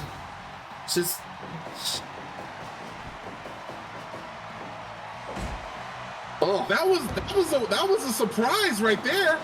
Yeah, I don't know if that was a bit of a false one or what, but Diamond Watts still in this. Near fall after that deja vu. Perhaps against her better judgment here, but she is still in it. Definitely could have just ended it right there, but waves off the ref who could have called it. Rolls through right there for that sleeper.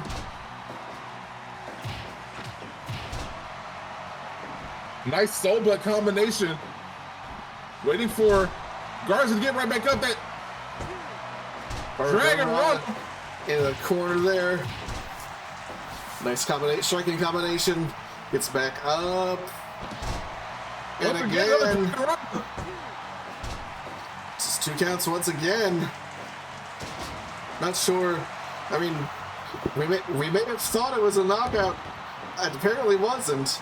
But it's one of those things where I don't know exactly how long she could really last with that hurt leg. It definitely did a lot more damage than normally would.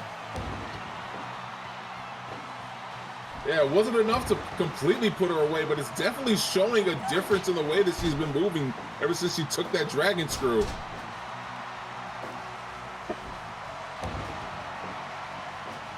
And Garza is continuing to go to the top rope, continuing to lay in Diamond Watts. Top rope. Up to the top rope herself. And counter! Through! And that's it! From a potential broken leg to a victory off the top rope. That was gutsy. That was gutsy. I don't know how smart that was, but smart or not, Diamond Watts walking out with one hell of a victory under her belt. And yes, as some of our vocal fans are claiming, we will in fact get some doctors to take a look at that, because I think you and I both thought for damn sure that match was going to be called short, and yet here we are calling the person that we thought was going to be walking out potentially on the stretcher, and instead had their hands raised. Yeah, not sure what else to say about that other than that. Yeah, that was a surprise. Like, that was definitely a surprise. I am gonna have to send a reporter back there when they get her back to get checked out, just to see what the docs say about it. Because again, she waved off the ref. The ref definitely was willing to call it short there at nearly the 11-minute mark after that dragon screw. But nah, Diamond Watts waved her off and ends up getting the win. But as we said, I don't know if it was a good decision, if it was a matter of just guts and adrenaline, or if it was a matter of pride. But pride can be the downfall of you. Indeed. But not in this particular match at the very least. Whether or not Diamond Watts can come back next week or week after that with the same health and be able to do the same thing, we'll have to figure that out. As we said, guts definitely, but not sure about long-lasting plans or anything else like that. But you can't argue with the fans' reaction to it, and you can't argue with on whose graphic it says win right now. So true enough. Now on to my second pick, I take it, yes? Indeed. Who is your second pick? So I'm going to paint you a little picture. Okay. A little picture for each and every single one of you. Again, she has become one of the more dangerous wrestlers on the indie circuit. An absolute enigma. A dark, foreboding presence in the ring, to the point where every time I tried to sit down with her to get her signed, I had to walk away feeling a little bit more changed after our exchange. My next pick of the night is Malison Edwards, otherwise known simply as Malice. Huh. Interesting. Like I said, I can't wait to meet some of these people, although it seems like you've definitely found some interesting individuals. So I will definitely take interesting as the compliment that it is. Yeah. Well, with that, we're moving swiftly along to the TCW's next match here. Getting people out to the ring, getting people to where they belong here. And it does look like there's an interesting pair coming to the ring as we speak. So let's get right back into the the festivities. The festivities. So now everybody remembers themselves some Vinicius de Fiore putting up a good showing, damn near derailing the historic monumental run of one Cameron Chapman on his last match in the B bracket. But here we have a freelancer. Hey. In Kolani.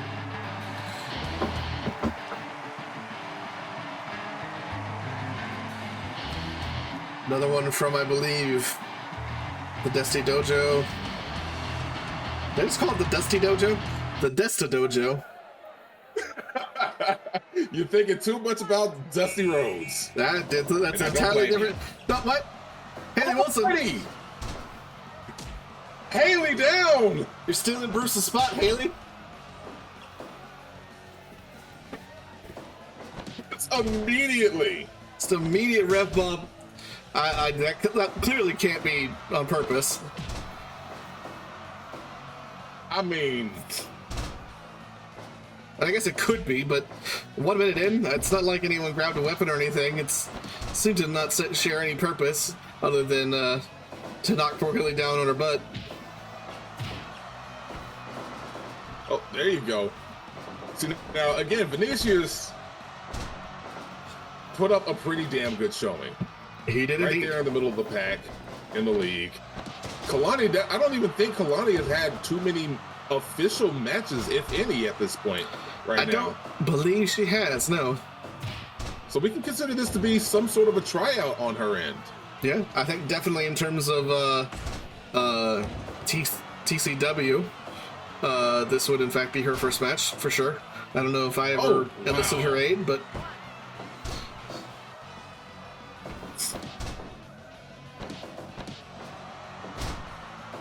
Oh, that kneeling DDT. Nice single arm takedown. And then, what is with these large women stepping on people? Well, I guess it's one of those things where you can't argue that it's not effective. True enough. Another DDT from Vinicius. Now, Vinicius was a surprising signee before the league hit, and I am so far not disappointed with the results.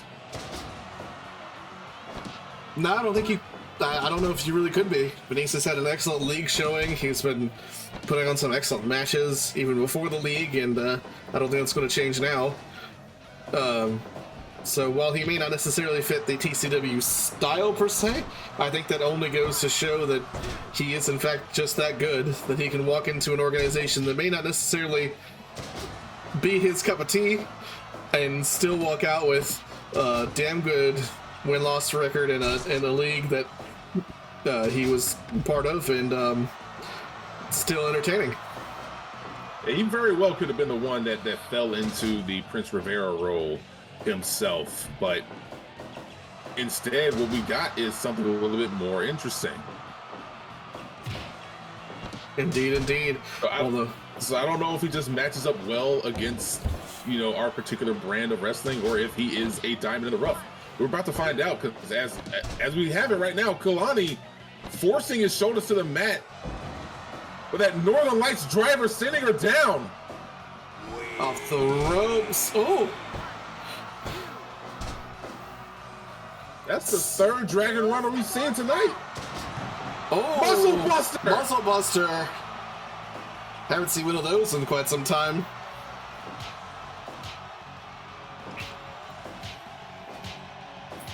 Exchange of blows near the corner. Going bit by bit, back and forth. Both competitors are down. Both competitors back up. Yeah, but it looks like Kolani is exhausted. Another Northern Lights Buster.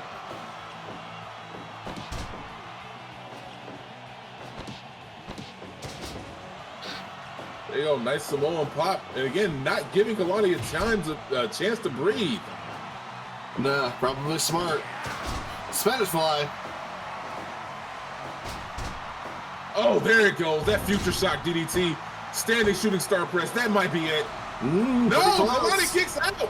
Pretty close. Uh-oh. Kolani takes it to the outside. Oh, he rolls back in. He rolled back in. Vinicius very smartly figuring out what was about to happen there. Like, you do not want to let 250 pounds of woman slam into you. Inside, outside, it's just not going to be a pretty sight regardless, and Vinicius knew that pretty well. Another scoop slam. Just throwing her weight around right now. Well, it is kind of her strong suit, I think, in this matchup. The length of her limbs and her weight. And there we go. That kick to the back of the head must have knocked something loose. Knocked something loose or just knocked some sense into him as he went down to the 3 instead of being scooped and slammed all over the place. Quick but effective. Quick but effective. Still a 91% match evaluation. We're going to have to take a look and see if something happened to Vinicius. That front high kick definitely knocked him out. Knocked him for a loop at the very least, but still a great match from Kolani. If we get out of this and she doesn't get picked up, we might have to consider her contract, because I instead have my third pick of the night. My final pick of the night, we should say. Alrighty. My final pick is an insufferable bastard. There's not much more to say. Don't you already have one of those? He's a blue chip prospect, but an absolute right bastard. So, all right.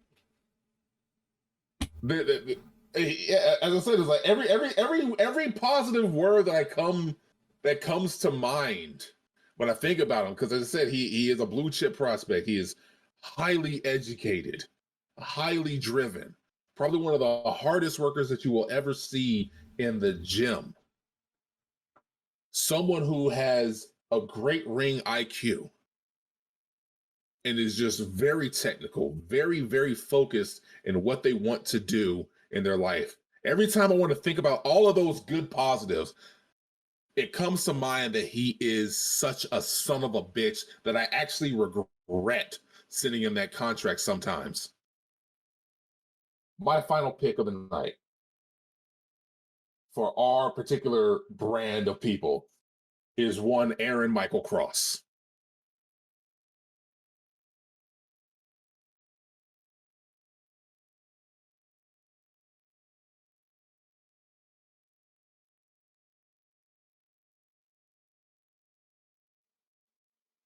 And there we have it. Aaron Michael Cross, your final pick there. And moving on to the next part of the TCW card. I can see them coming out for the ring now.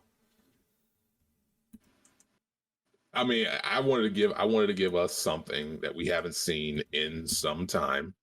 Some time indeed. Something that we definitely haven't seen in some time. I mean, not on any official capacity, I should say. Yeah. No, we have not seen a match like this in quite some time here. I don't know if people can guess it, but they're definitely trying out there. Here's hoping that they and their opponents have not been resting on their laurels. That's the only thing that I can hope for. Indeed.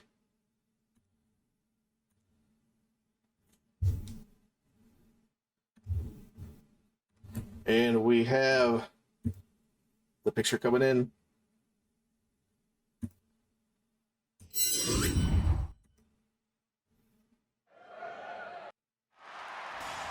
I got Noms leading a charge behind me going, Gremlin match, death match?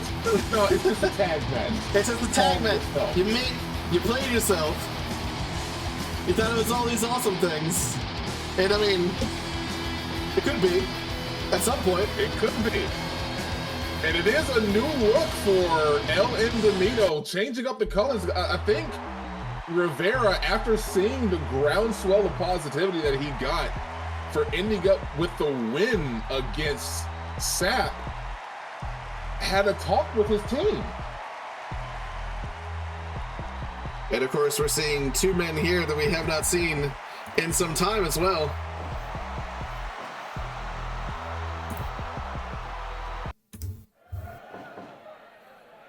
Tag match, 30 minutes, first to a fall.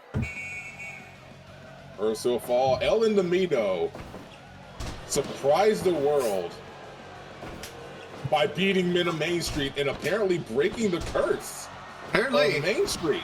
Apparently. Whatever curse that might have been, it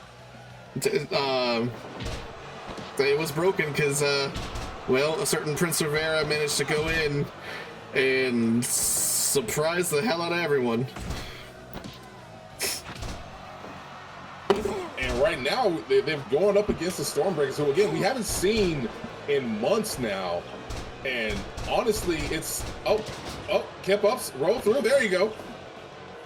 And honestly, it's kind of refreshing to get a chance to see the Stormbreakers in action. Indeed, indeed.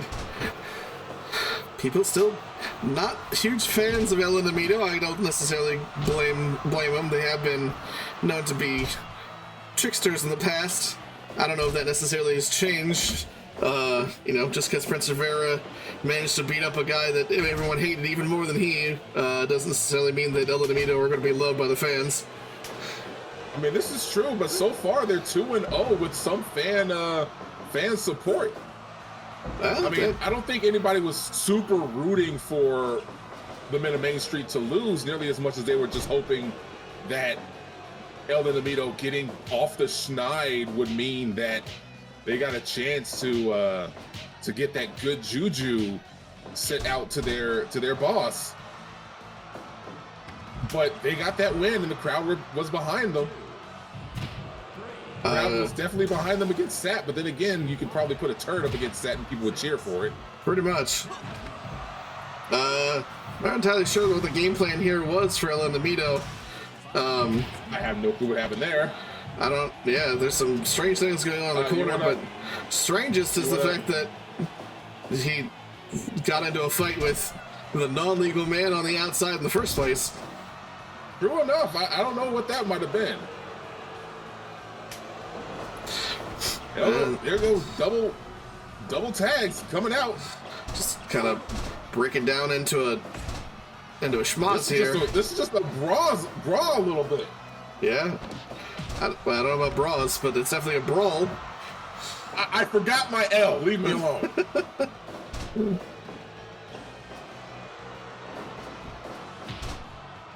A tipped across body, but catching a kick right to the midsection. DDT right there. As we said, they got a new look. They ditched the green, went for a more regal and royal purple. I guess Prince Rivera is trying to live up to his name as being the more princely, more royal type. Yeah, I guess. And, as much as you can kind of yell at him for that, I think he definitely earned at least a little bit of a parade lap after that league. So, more power to him, I guess. Once again, oh, well. Breaking up those kip-ups, catching a super kick. With a stole butt. We just got a lot of moves going on right now. It's kind of hard to call it, but everything is breaking down. It's one of those things where by the time I'm done calling one move, there's 2 or 3 more. And at the moment with the way things are going, it doesn't look like they're, all right. Just as I was about to call it. Double team. Oh, Spanish fly. Into a figure 4. Right there to the figure 4. Kenny rocking away. Oh! But a miscommunication off the top rope. Bit of.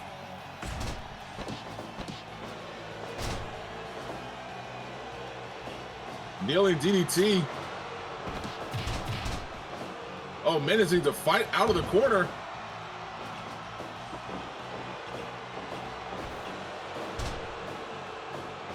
Like right now, this is showing a surprising amount of teamwork for both members. Indeed, and surprisingly close too, honestly.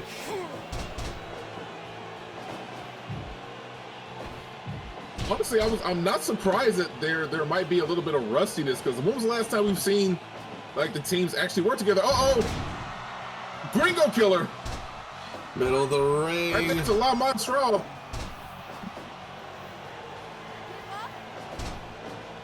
Breaks up one participant, gets caught up in the Boston Crab for the next one. It's tossed around and then counters out. Well done for the tag. See if he can work out of it. Nice hip toss, but catches a lariat from Kitty. 1, 2. And that's it. Stormbreakers coming back with a little bit of vengeance. Although it looks like Indomito, at least one member of them, playing around with Stormbreakers after the match in the way that only Indomito tend to. That taco driver. Managing to get the victory to secure it for Stormbreakers in their first match back since, probably before March, actually. But of course, that also means you... The wheel of morality, turn. You do. Tell us the lessons that we should learn. You gotta roll this here wheel. And where it stops, nobody knows. But first off, who is going to be on the chopping block? So I'm looking over my shoulder. Uh-huh. Who do you see? And I'm going to point right at the person. I'm pointing right at you, Noms. Uh-oh. Noms on the chopping block. Chopping block. Noms. Where will you go? Let's see where Noms will go. You go. Let's see. It's OWO! Noms coming over to the cool brand. Also means, thankfully, it's not a total blowout for TCW here. I got somebody. I got Noms. You got some Noms. Drago Noms. Coming to OWO here. My gremlin is gone for right now, but then again, I have to admit, one of our new signees is also kind of gremlin, so we're not completely out. Yeah, all right. May have a new addition to the gremlin, the gremlin cadre. We'll have to see, but so far, the proper gremlin belt is on the waist of a person who didn't show up to wrestle today. Sane. Maybe that means we have to retire the belt. Who knows? Maybe we'll have to put it on someone else. Who knows? It's a made up belt anyway, so it doesn't matter. You can go vacant. Yeah. Maybe the belt will be vacant. We'll have to see. But who knows? Until that point, you still have, of course, some matches and some more people to put up on the top block. But first off, the matches. Let's get to the next one here. I can see them lining up on the back here. Yeah, coming. They are quickly coming on down to Gorilla right now. One of them is trying to get back into their winning ways. The other one is definitely trying to get started again, because that hiatus away from the ring, who knows what that might have done to his development. We'll just have to see. But first, of course, we must see. So let's go and get you all situated with the game scene here. There he is, Isaac Williams, one half of Onyx, coming on down to the ring.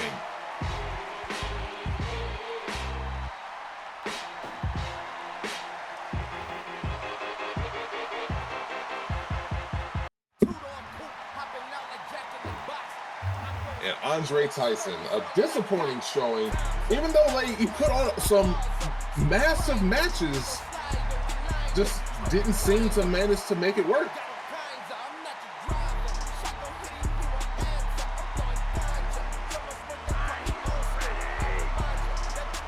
I don't know. Are we ready?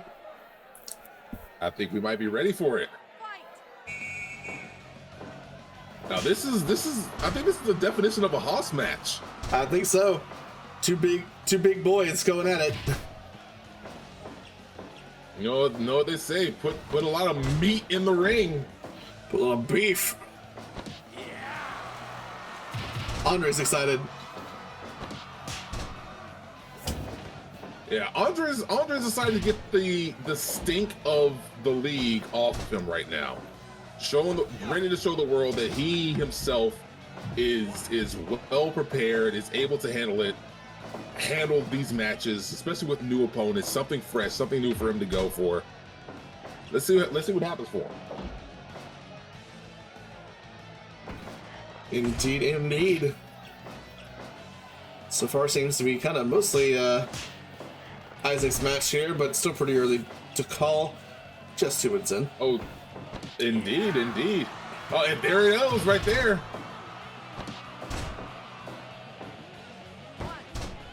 Immediately goes for the pin. Gets a 2 count, 2 minutes in, nearly 3 minutes in. Oh, a spear out of nowhere.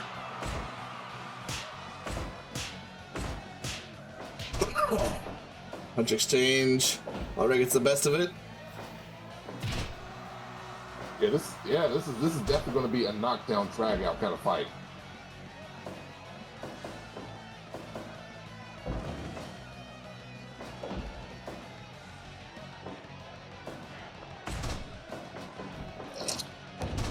At the moment, it seems like either party is just trying to figure out how to actually like get their footing right now. Because we're seeing a lot of strikes to the back of the head, but nothing major at the moment. Yeah, it's kind of back and forth so far. Easy going at the start of this here match.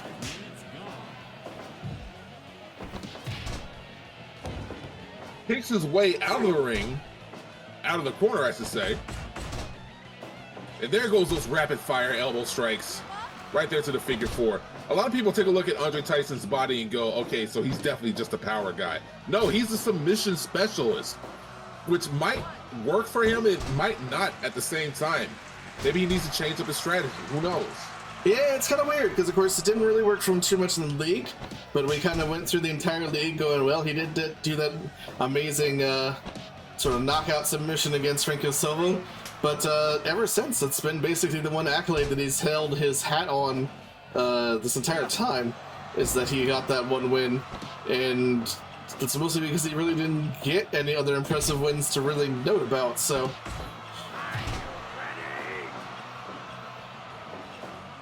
Another driving elbow, calling for something. There goes that cross arm breaker.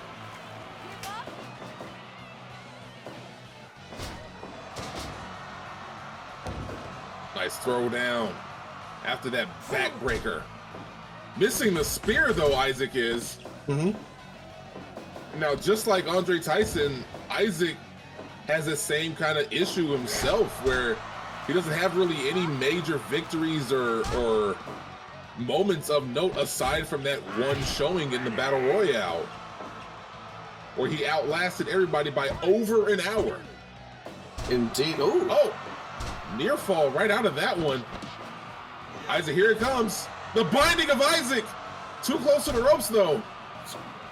It's a shame. Ooh.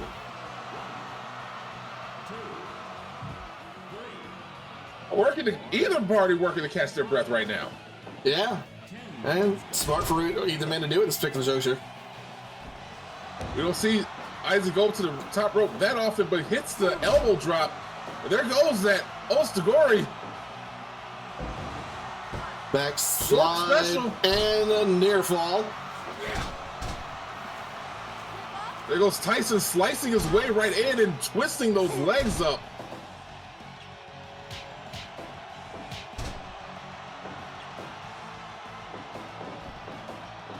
Coming off the ropes. Oh, that's running Xhalted. Indeed. into the nice little back and forth here. Isaac getting the better elbow. Continuing his momentum. With that knee drop.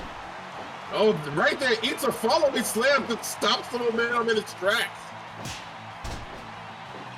Pretty much stopped the match in its tracks there. I don't know. We started saying that this was, oh, there goes a full Nelson. Full Nelson hold. Holding it tight. Wrenching it in. Not tight enough, though. We said that this was Isaac's match to lose at the beginning, but no, now it seems like it's mostly Andre with these big moves. Pretty big turnaround, and in fact, leading to the victory. Well done. Color me surprised. Yeah, you can't sleep on Andre Tyson. He may not have had the best showing in that league, but he definitely has the skill. Definitely that Ushigoroshi. Yeah, well done, well done. Not much more to say about that than solid match between two solid competitors, and a well done thing to get kind of the as you put it, stink, or at the very least the kind of the thoughts of the league out of Andre's head, and to hopefully get him back on track for wherever he's going next. So well done. But and I guess it's my turn to put another member of my roster up on the chopping block, right? It is. It's time to go back to the wheel. This one is going to be for Maria Garza. Oh, interesting. Of course, saw her just tonight. So thanks for getting over a person that you've already used. Interesting. But yeah. All right, well, let's see. Let's give it a shot. Like maybe she'll be able to stick around in the TCW locker room, or have to send her over to your boys. We'll see. And it's TCW. You're going to get at the very least you didn't get a blow up, but you might be getting something pretty close. So far, my only gem is Noms. I mean, do not sleep on Noms. He has a lot of potential. You just have to make sure to prevent him from sitting in the stands, fomenting dissent. I don't know if I would want to sleep on Noms anyway. His outfit's a little pointy. Sure that. It'd probably be kind of uncomfortable.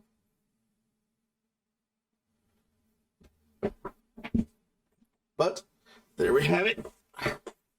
Only one more match here to go for TCW.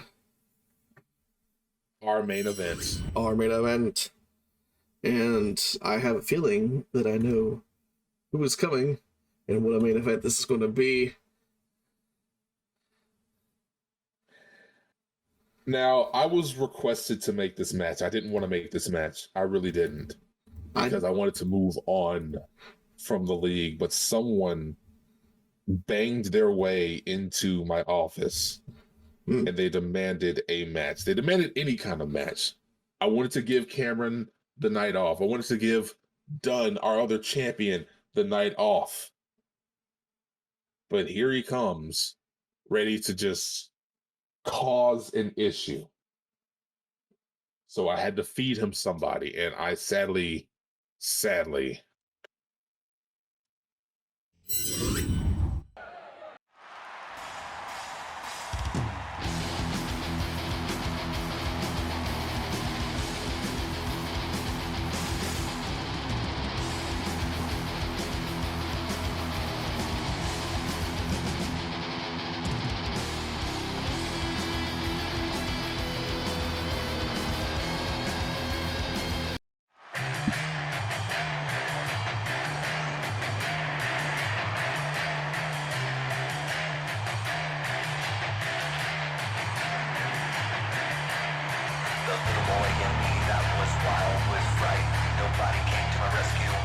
rematch for the league. Jacob Sapp really wanted to find out the names of the judges, because all of our judges are anonymous. The names of the judges who voted against him in the decision. It was either that or feed him one of our champions. And I'm not going to do that. I'm not going to do that. So I gave him this rematch. Yeah, fed him back to the man that set him up for his improbable defeat in the league itself. Of course, if Prince of Era had not walked in, if the judges had not made their decision, Sap would have been a shoo-in for B bracket and potentially have gold around his waist. And I'm certain that he is annoyed with that prospect. And the man who put it into him. Although right now, I was about to say, they're playing dangerous. Got an immediate pin attempt.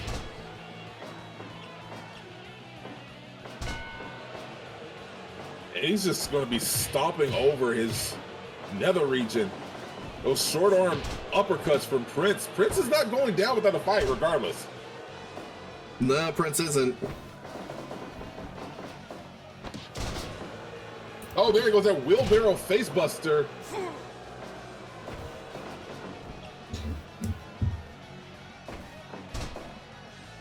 Nice snapmare from Prince. Just eats that drop kick and no sells it. Back and forth and back and forth. Ugh. There's nothing at stake here, and still I would hate it for Sap to win. Yeah, you know what? After watching the league for this entire time, I'm kind of with you at this point. I just kind of want him to lose just because at this point, it's fun to watch him lose. It's fun to watch him seethe and stamp around and have a tantrum. Pretty much. Let's admit it.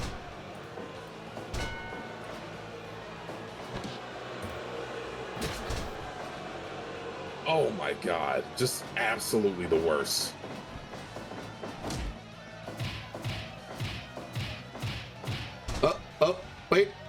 Wait. Well, it looks like Prince Rivera didn't walk into this without a little bit of an insurance policy on his hand. We saw Ellen Indomito back in action here today.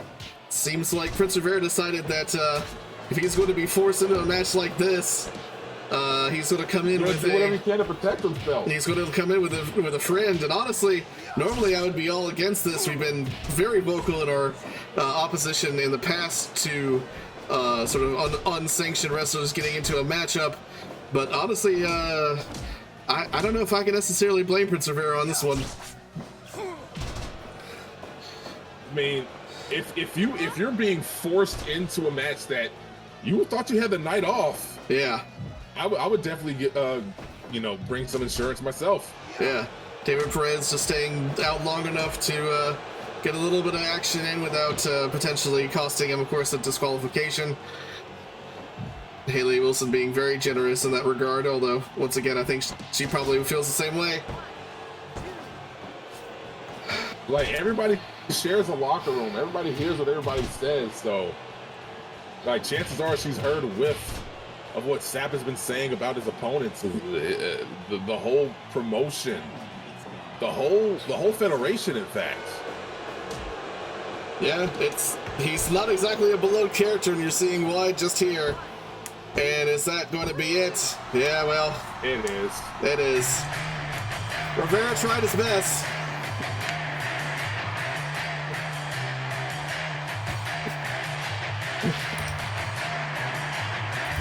It's enough. Okay, Sap, you can. I swear.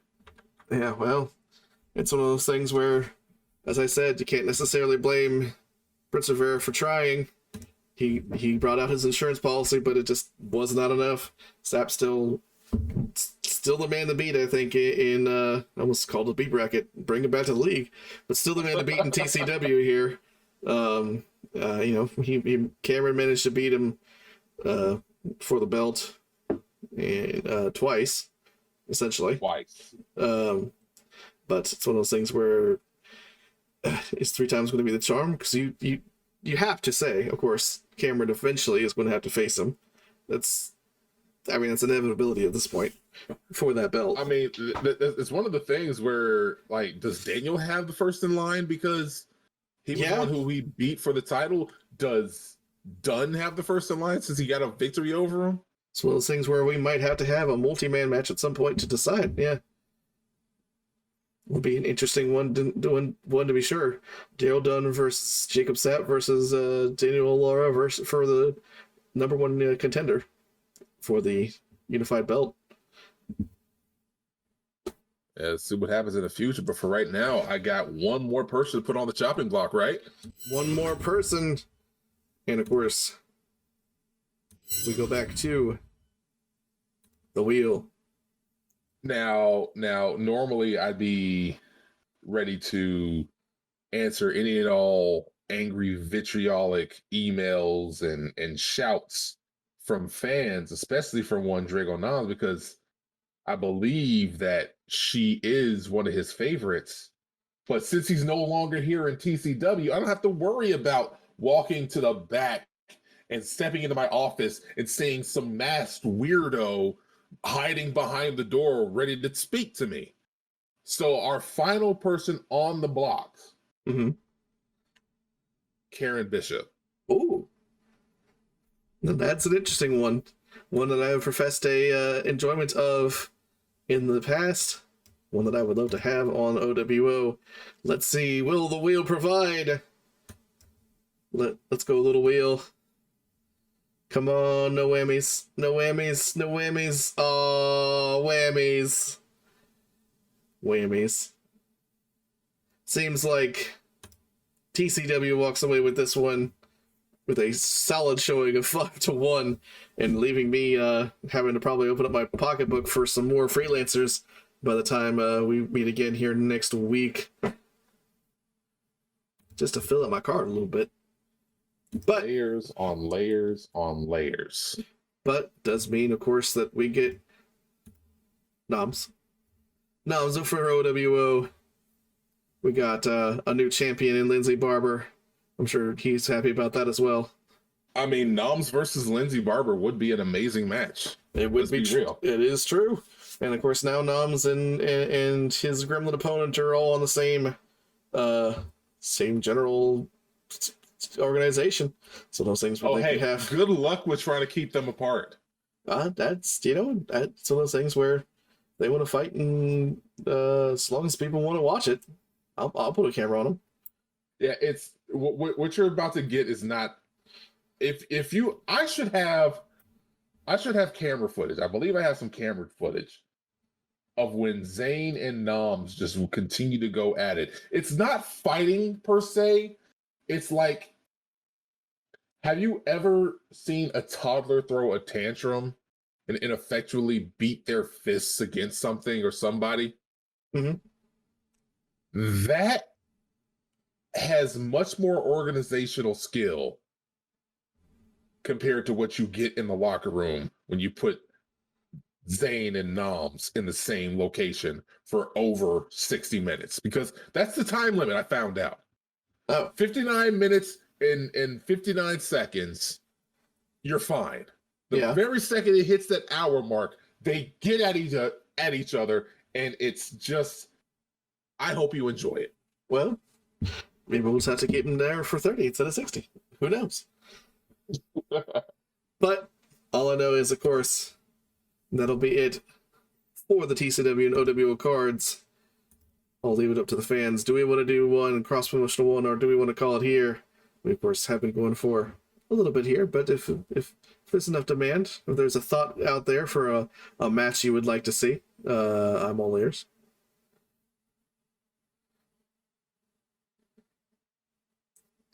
I think we're hearing the fans. Think we're hearing the fans? All right. Let me go back to your game scene and go away, Sap. I don't want to see you anymore. That should be everyone's reaction to it. Let's put this into the OWO here. We'll put it into the back to the training center. We'll make a referee.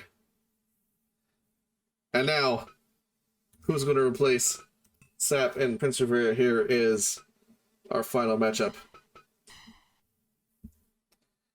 Noms has no idea. Well, you're no help. Noms part of OWO and you don't even have any ideas. Oh yeah, I don't have to admonish him anymore. It's my job now. Yeah, it's your job. You're his manager. You're his supervisor. I am. You're right. That's what I'm saying. That's no ideas. It's not helpful. You gotta have some idea. I know you're not the guy running the show. He has Nathan. All right, Sane. Considering you didn't even show up to wrestle today, I'm looking at you. Who you got? You're not even here, so you can't wrestle. Who you gonna put in your stead here? Huh.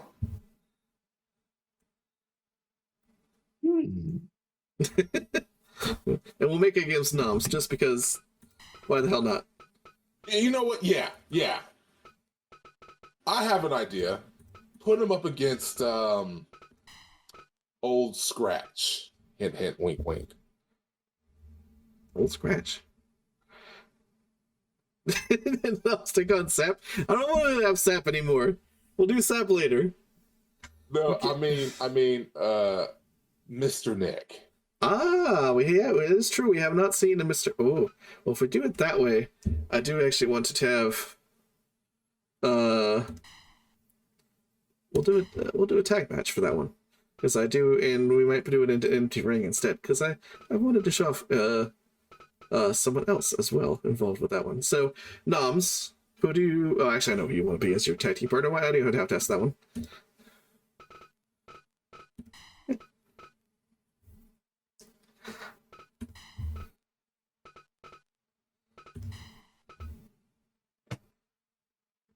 You just signed her and you want to throw her to the wolves. Well, if she can make this work, then I know that she's as good of a wrestler as I thought she is. Okay, but okay, you got a point. And of course, the man you wish to see, and the person we actually have not seen yet.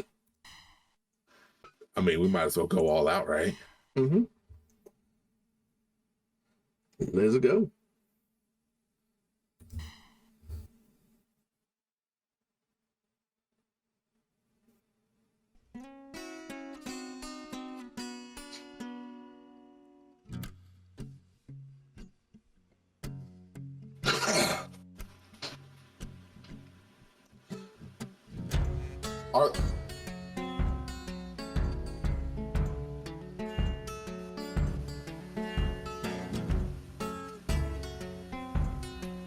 Well, all right then. The crowd just left. Well, it's kind of the after show. We normally do put on these matches after the crowd is gone.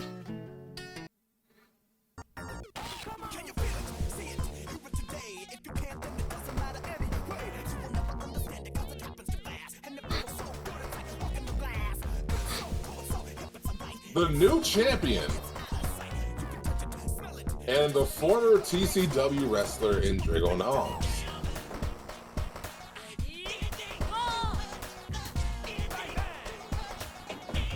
Bang bang!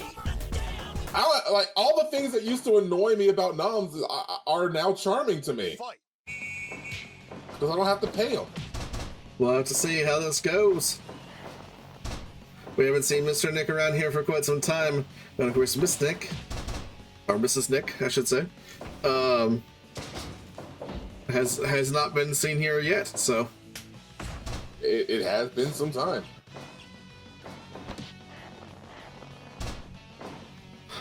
So this is going to be an interesting setup because those strong strikes, those strong forearms, the big bump. It's really just a wonder if Noms has the ability, the capability of holding his own, because he's really going to have to do not the heavy lifting, but it's only fair that Lyndsay take a little bit of time off because he just had a match. Not only just a match, a championship match, right? That is true.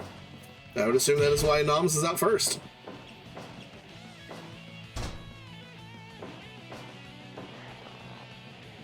Yeah, taking on against a Mr. Nick. And surprisingly, he's tagging out as quickly as possible. Was that an attempt to chokeslam? I don't know. It's an interesting back and forth there in that corner regardless. Lyndsay and Miss Nick now going at it. Oh, quick tag in. And not allowing it to happen. Very smart. You want to try to fight your way, though, out of the bad corner.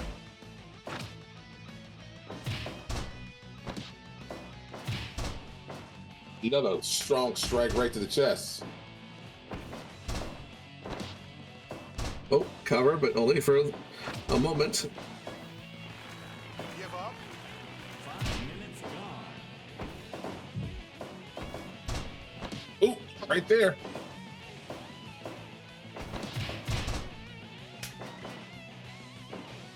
Noms once again the legal man.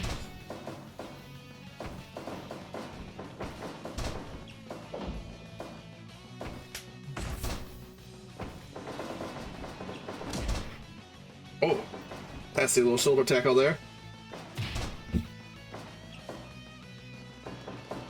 Noms doing whatever he can to try to hold his own up. Just got absolutely picked out of the ground. And once With again, no effort. lifted up, thrown down.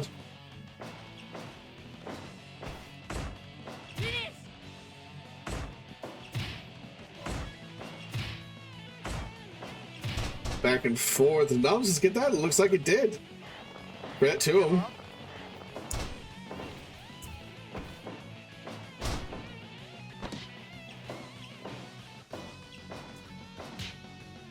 Oh, a straight punch, but Noms be able to withstand it. Doing the smart thing. So I never accused Noms of being a smart wrestler, but doing the smart thing and quickly tagging out. Yeah, quick backs and forths in terms of the tags for both these competitors.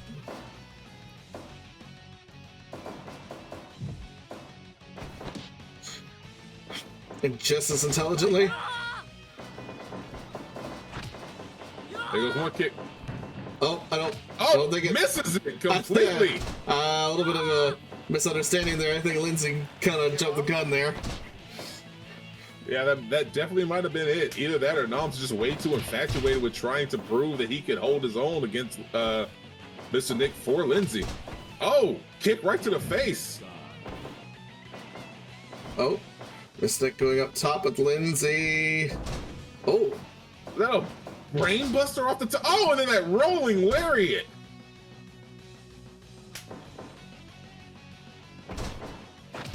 Oh. Double super kick, cover. Oh. Mystic managing to actually hit both of them at once there.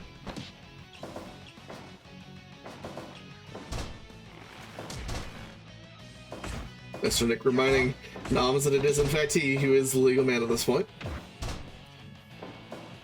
Really hard to figure out who the legal man is. I'm trying to figure out how a guy like Ref Furry is actually able to keep control of everything. Oh, there goes a roll through. Try to hold him down with that prawn hold. Got nothing out of it. Give up. Lyndsay doing the smart thing, helping her partner out.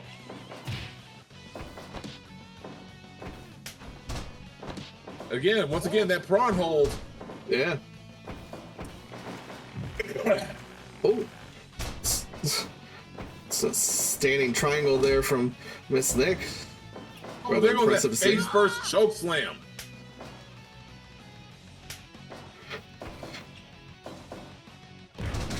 Oh my God, that double power bomb. Doing it right in Lyndsay's face when she can't even just help them defend it. Yeah, thankfully Noms was not the legal person at that particular moment, but still doing the damage to the to either side of the tag team, of course, is still valuable. I mean, honestly, that is one of the better strategies out there. If you can, just go for the non-legal man. Mm-hmm.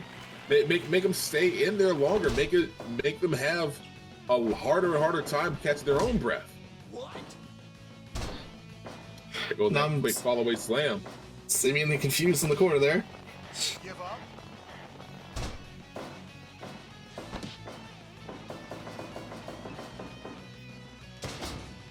Oh, and then just chucks her off his shoulders as if nothing. Yeah.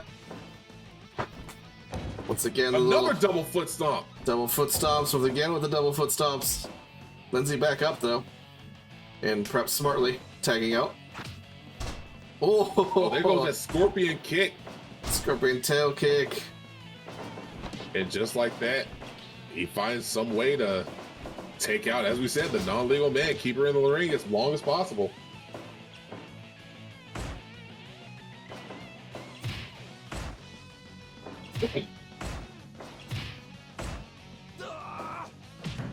Oh! Nope.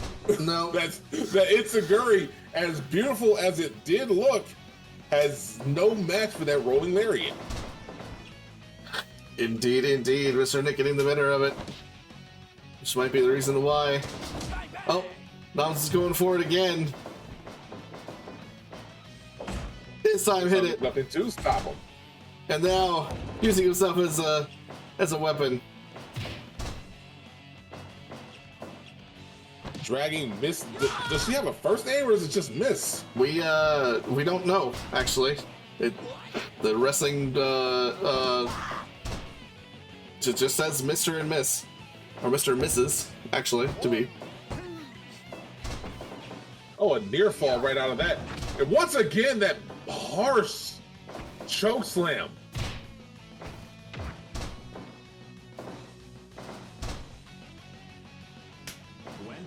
Lyndsay once again doing the smart thing, tagging Noms in. Mrs. Nick forcing them into the corner. 20 minutes gone on a 30-minute time limit match here. Just because we are doing it to an empty arena after hours here doesn't mean we're not going to follow that rule. Oh, That's the first. Hey, Gets the second near fall on Mr. Nick. Rather impressive. Kind of breaking down into a little bit of a brawl here. And sure enough, Mr. Nick able to put the pause. Oh, roll through right there into the arm bar. Miss Nick saving it. This Nick seems very focused compared to other valets / tag team members. Yeah. She definitely seems to understand the art of wrestling herself, although has been, and perhaps wisely, letting Mr. Nick do most of the action here. Wisely, mostly just because he, from his first outing, seems to be perfectly capable of doing precisely what he's doing so far. Well, right now he's catching a V trigger right to the face. Well, there's Another that. kick right to the face. Oh. Go to sleep. Oh! Cover 2, 3. Wow! Well done to both of them. Lyndsay coming at with a belt around her waist, and the first victory against the mysterious Mr. and Mrs. Nick.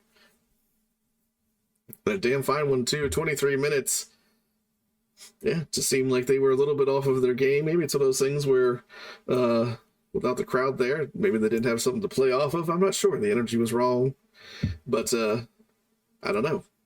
The Knicks seem to be a mysterious bunch in general. Who knows what went wrong here? But I do know what went right, and that is that Lyndsay Barber is one hell of an acquisition. Yeah. And she seems to work well with Nom, so you got a built-in tag team right there for when we head over and to do some tag team warfare. We do indeed, although it's one of those things where she needs to learn Nom's finisher. Besides that, kind of moving people around right as he was about to hit it was kind of funny. Didn't really seem to do him much any good. So I mean, they still ended up getting a win out of it. So Still a win, yeah, and on her. So, yeah, impressive. So, but I think, unfortunately for tonight, that shall be it. Thank you all for showing up for another wonderful day of Wednesday Night Wrestling. It has been quite fun. It's good to be back in the standard format. Good to be back and doing some storylines, some fun little matches, and getting some stuff situated. Hopefully you all enjoyed yourself. I don't know if I really have anything in terms of housekeeping. Do you? Make sure that you're subscribed to Comrade Husky Gaming on Twitch. Sure. On the YouTubes. Sure. And of course on... Also make sure that you're following them on the WrestleGrams. Also known as the Twitters for people who don't make up words. And like I said, I did in fact put up that Spotify playlist of all the ones that up until this point, all the theme songs I should say, up until this point, minus, like I said, one or two that are just not on Spotify. So if you want to go and play around with some of these fun tracks that you all think are bangers, and I agree, you can go and listen to those.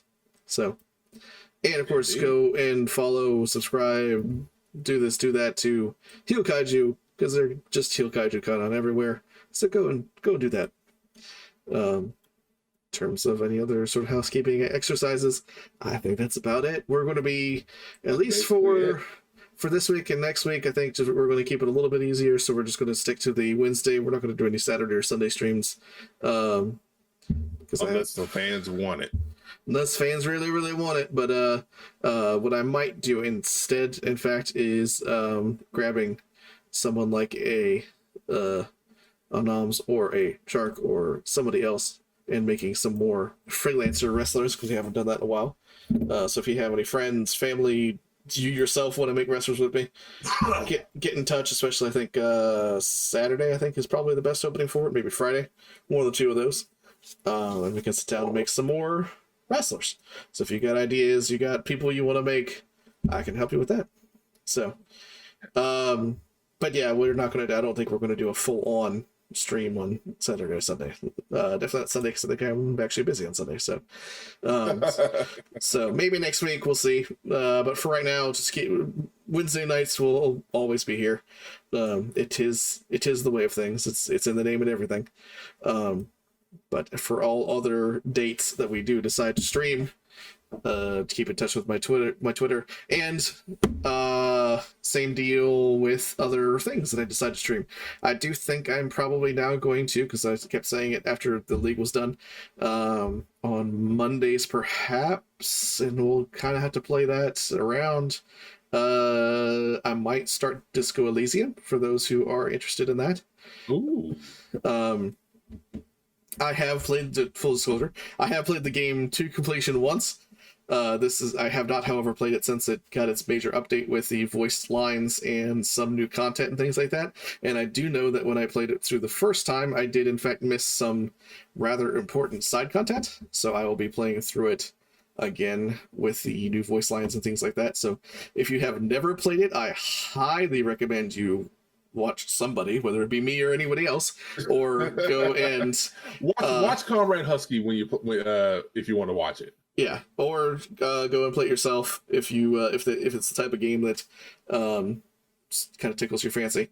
It is very narrative heavy. It's one of those types of games where if you were not into going around and talking to people and kind of sussing things out and things like that, might not be your cup of tea in terms of actually playing it. But I don't think there's a person here who wouldn't find the actual story of Disco Elysium to be fascinating. So, because there's a lot of really, I mean, let me put it this way. It's one of those games where when I finished, I went around and specifically found other people who finished it with me just so I could be like, no, we need to talk about what the fuck this game is about. Like, what happened in this video game? And of course, as I think I said before, you can't go wrong with a developer who has the balls to come out on the Game Dev or the Game Awards and basically say we want to shout out Marx and Engels as our inspiration for starting a video game company. whether you agree with the politics or not, it's definitely you got balls. But anyway, yeah, I'll probably start that on if not this Monday, maybe next Monday. So keep that in mind as well. And like I said, anytime I start streaming, I'll announce it on my Twitter. So all right, I think that's just about it. Like I said, unless you have anything else, D, or unless anyone else in the hit everything. Unless anybody else in the peanut gallery wants me to shout them out. Anyone have anything to say? Anyone want to shout out? Anyone got anything doing? I know, Shark, you're streaming things all the time. I think most people here know your whole business stuff. Oh no, Gaming Guardians, you just showed up right as we're about to leave. No, Right at the wrong time. I'll take that as my cue myself. I'm gonna dip, get me some rest, and get things ready for the following weeks. So I'll catch y'all later. Yeah. Deuces. Yeah. Sorry, Gaming Guardians. It's D's pretty much leaving, and I'm also kind of feeling the 2 a.m.-ness. So I'm also going to unfortunately have to call it a night here. I appreciate the raid as always. For all of those who did just raid, if you want to follow me here or on Twitter, we normally start around 10:30 to 11 p.m. Wednesdays. So have fun with that. But and I always, whether or not you saw a damn thing, I appreciate the raid. But I am unfortunately going as well. So good night, everybody. Hope you all had fun. Hope you all show up here next week Wednesday, or next week Monday if I do that, and keep your ear to my Twitter. Until then, deuces.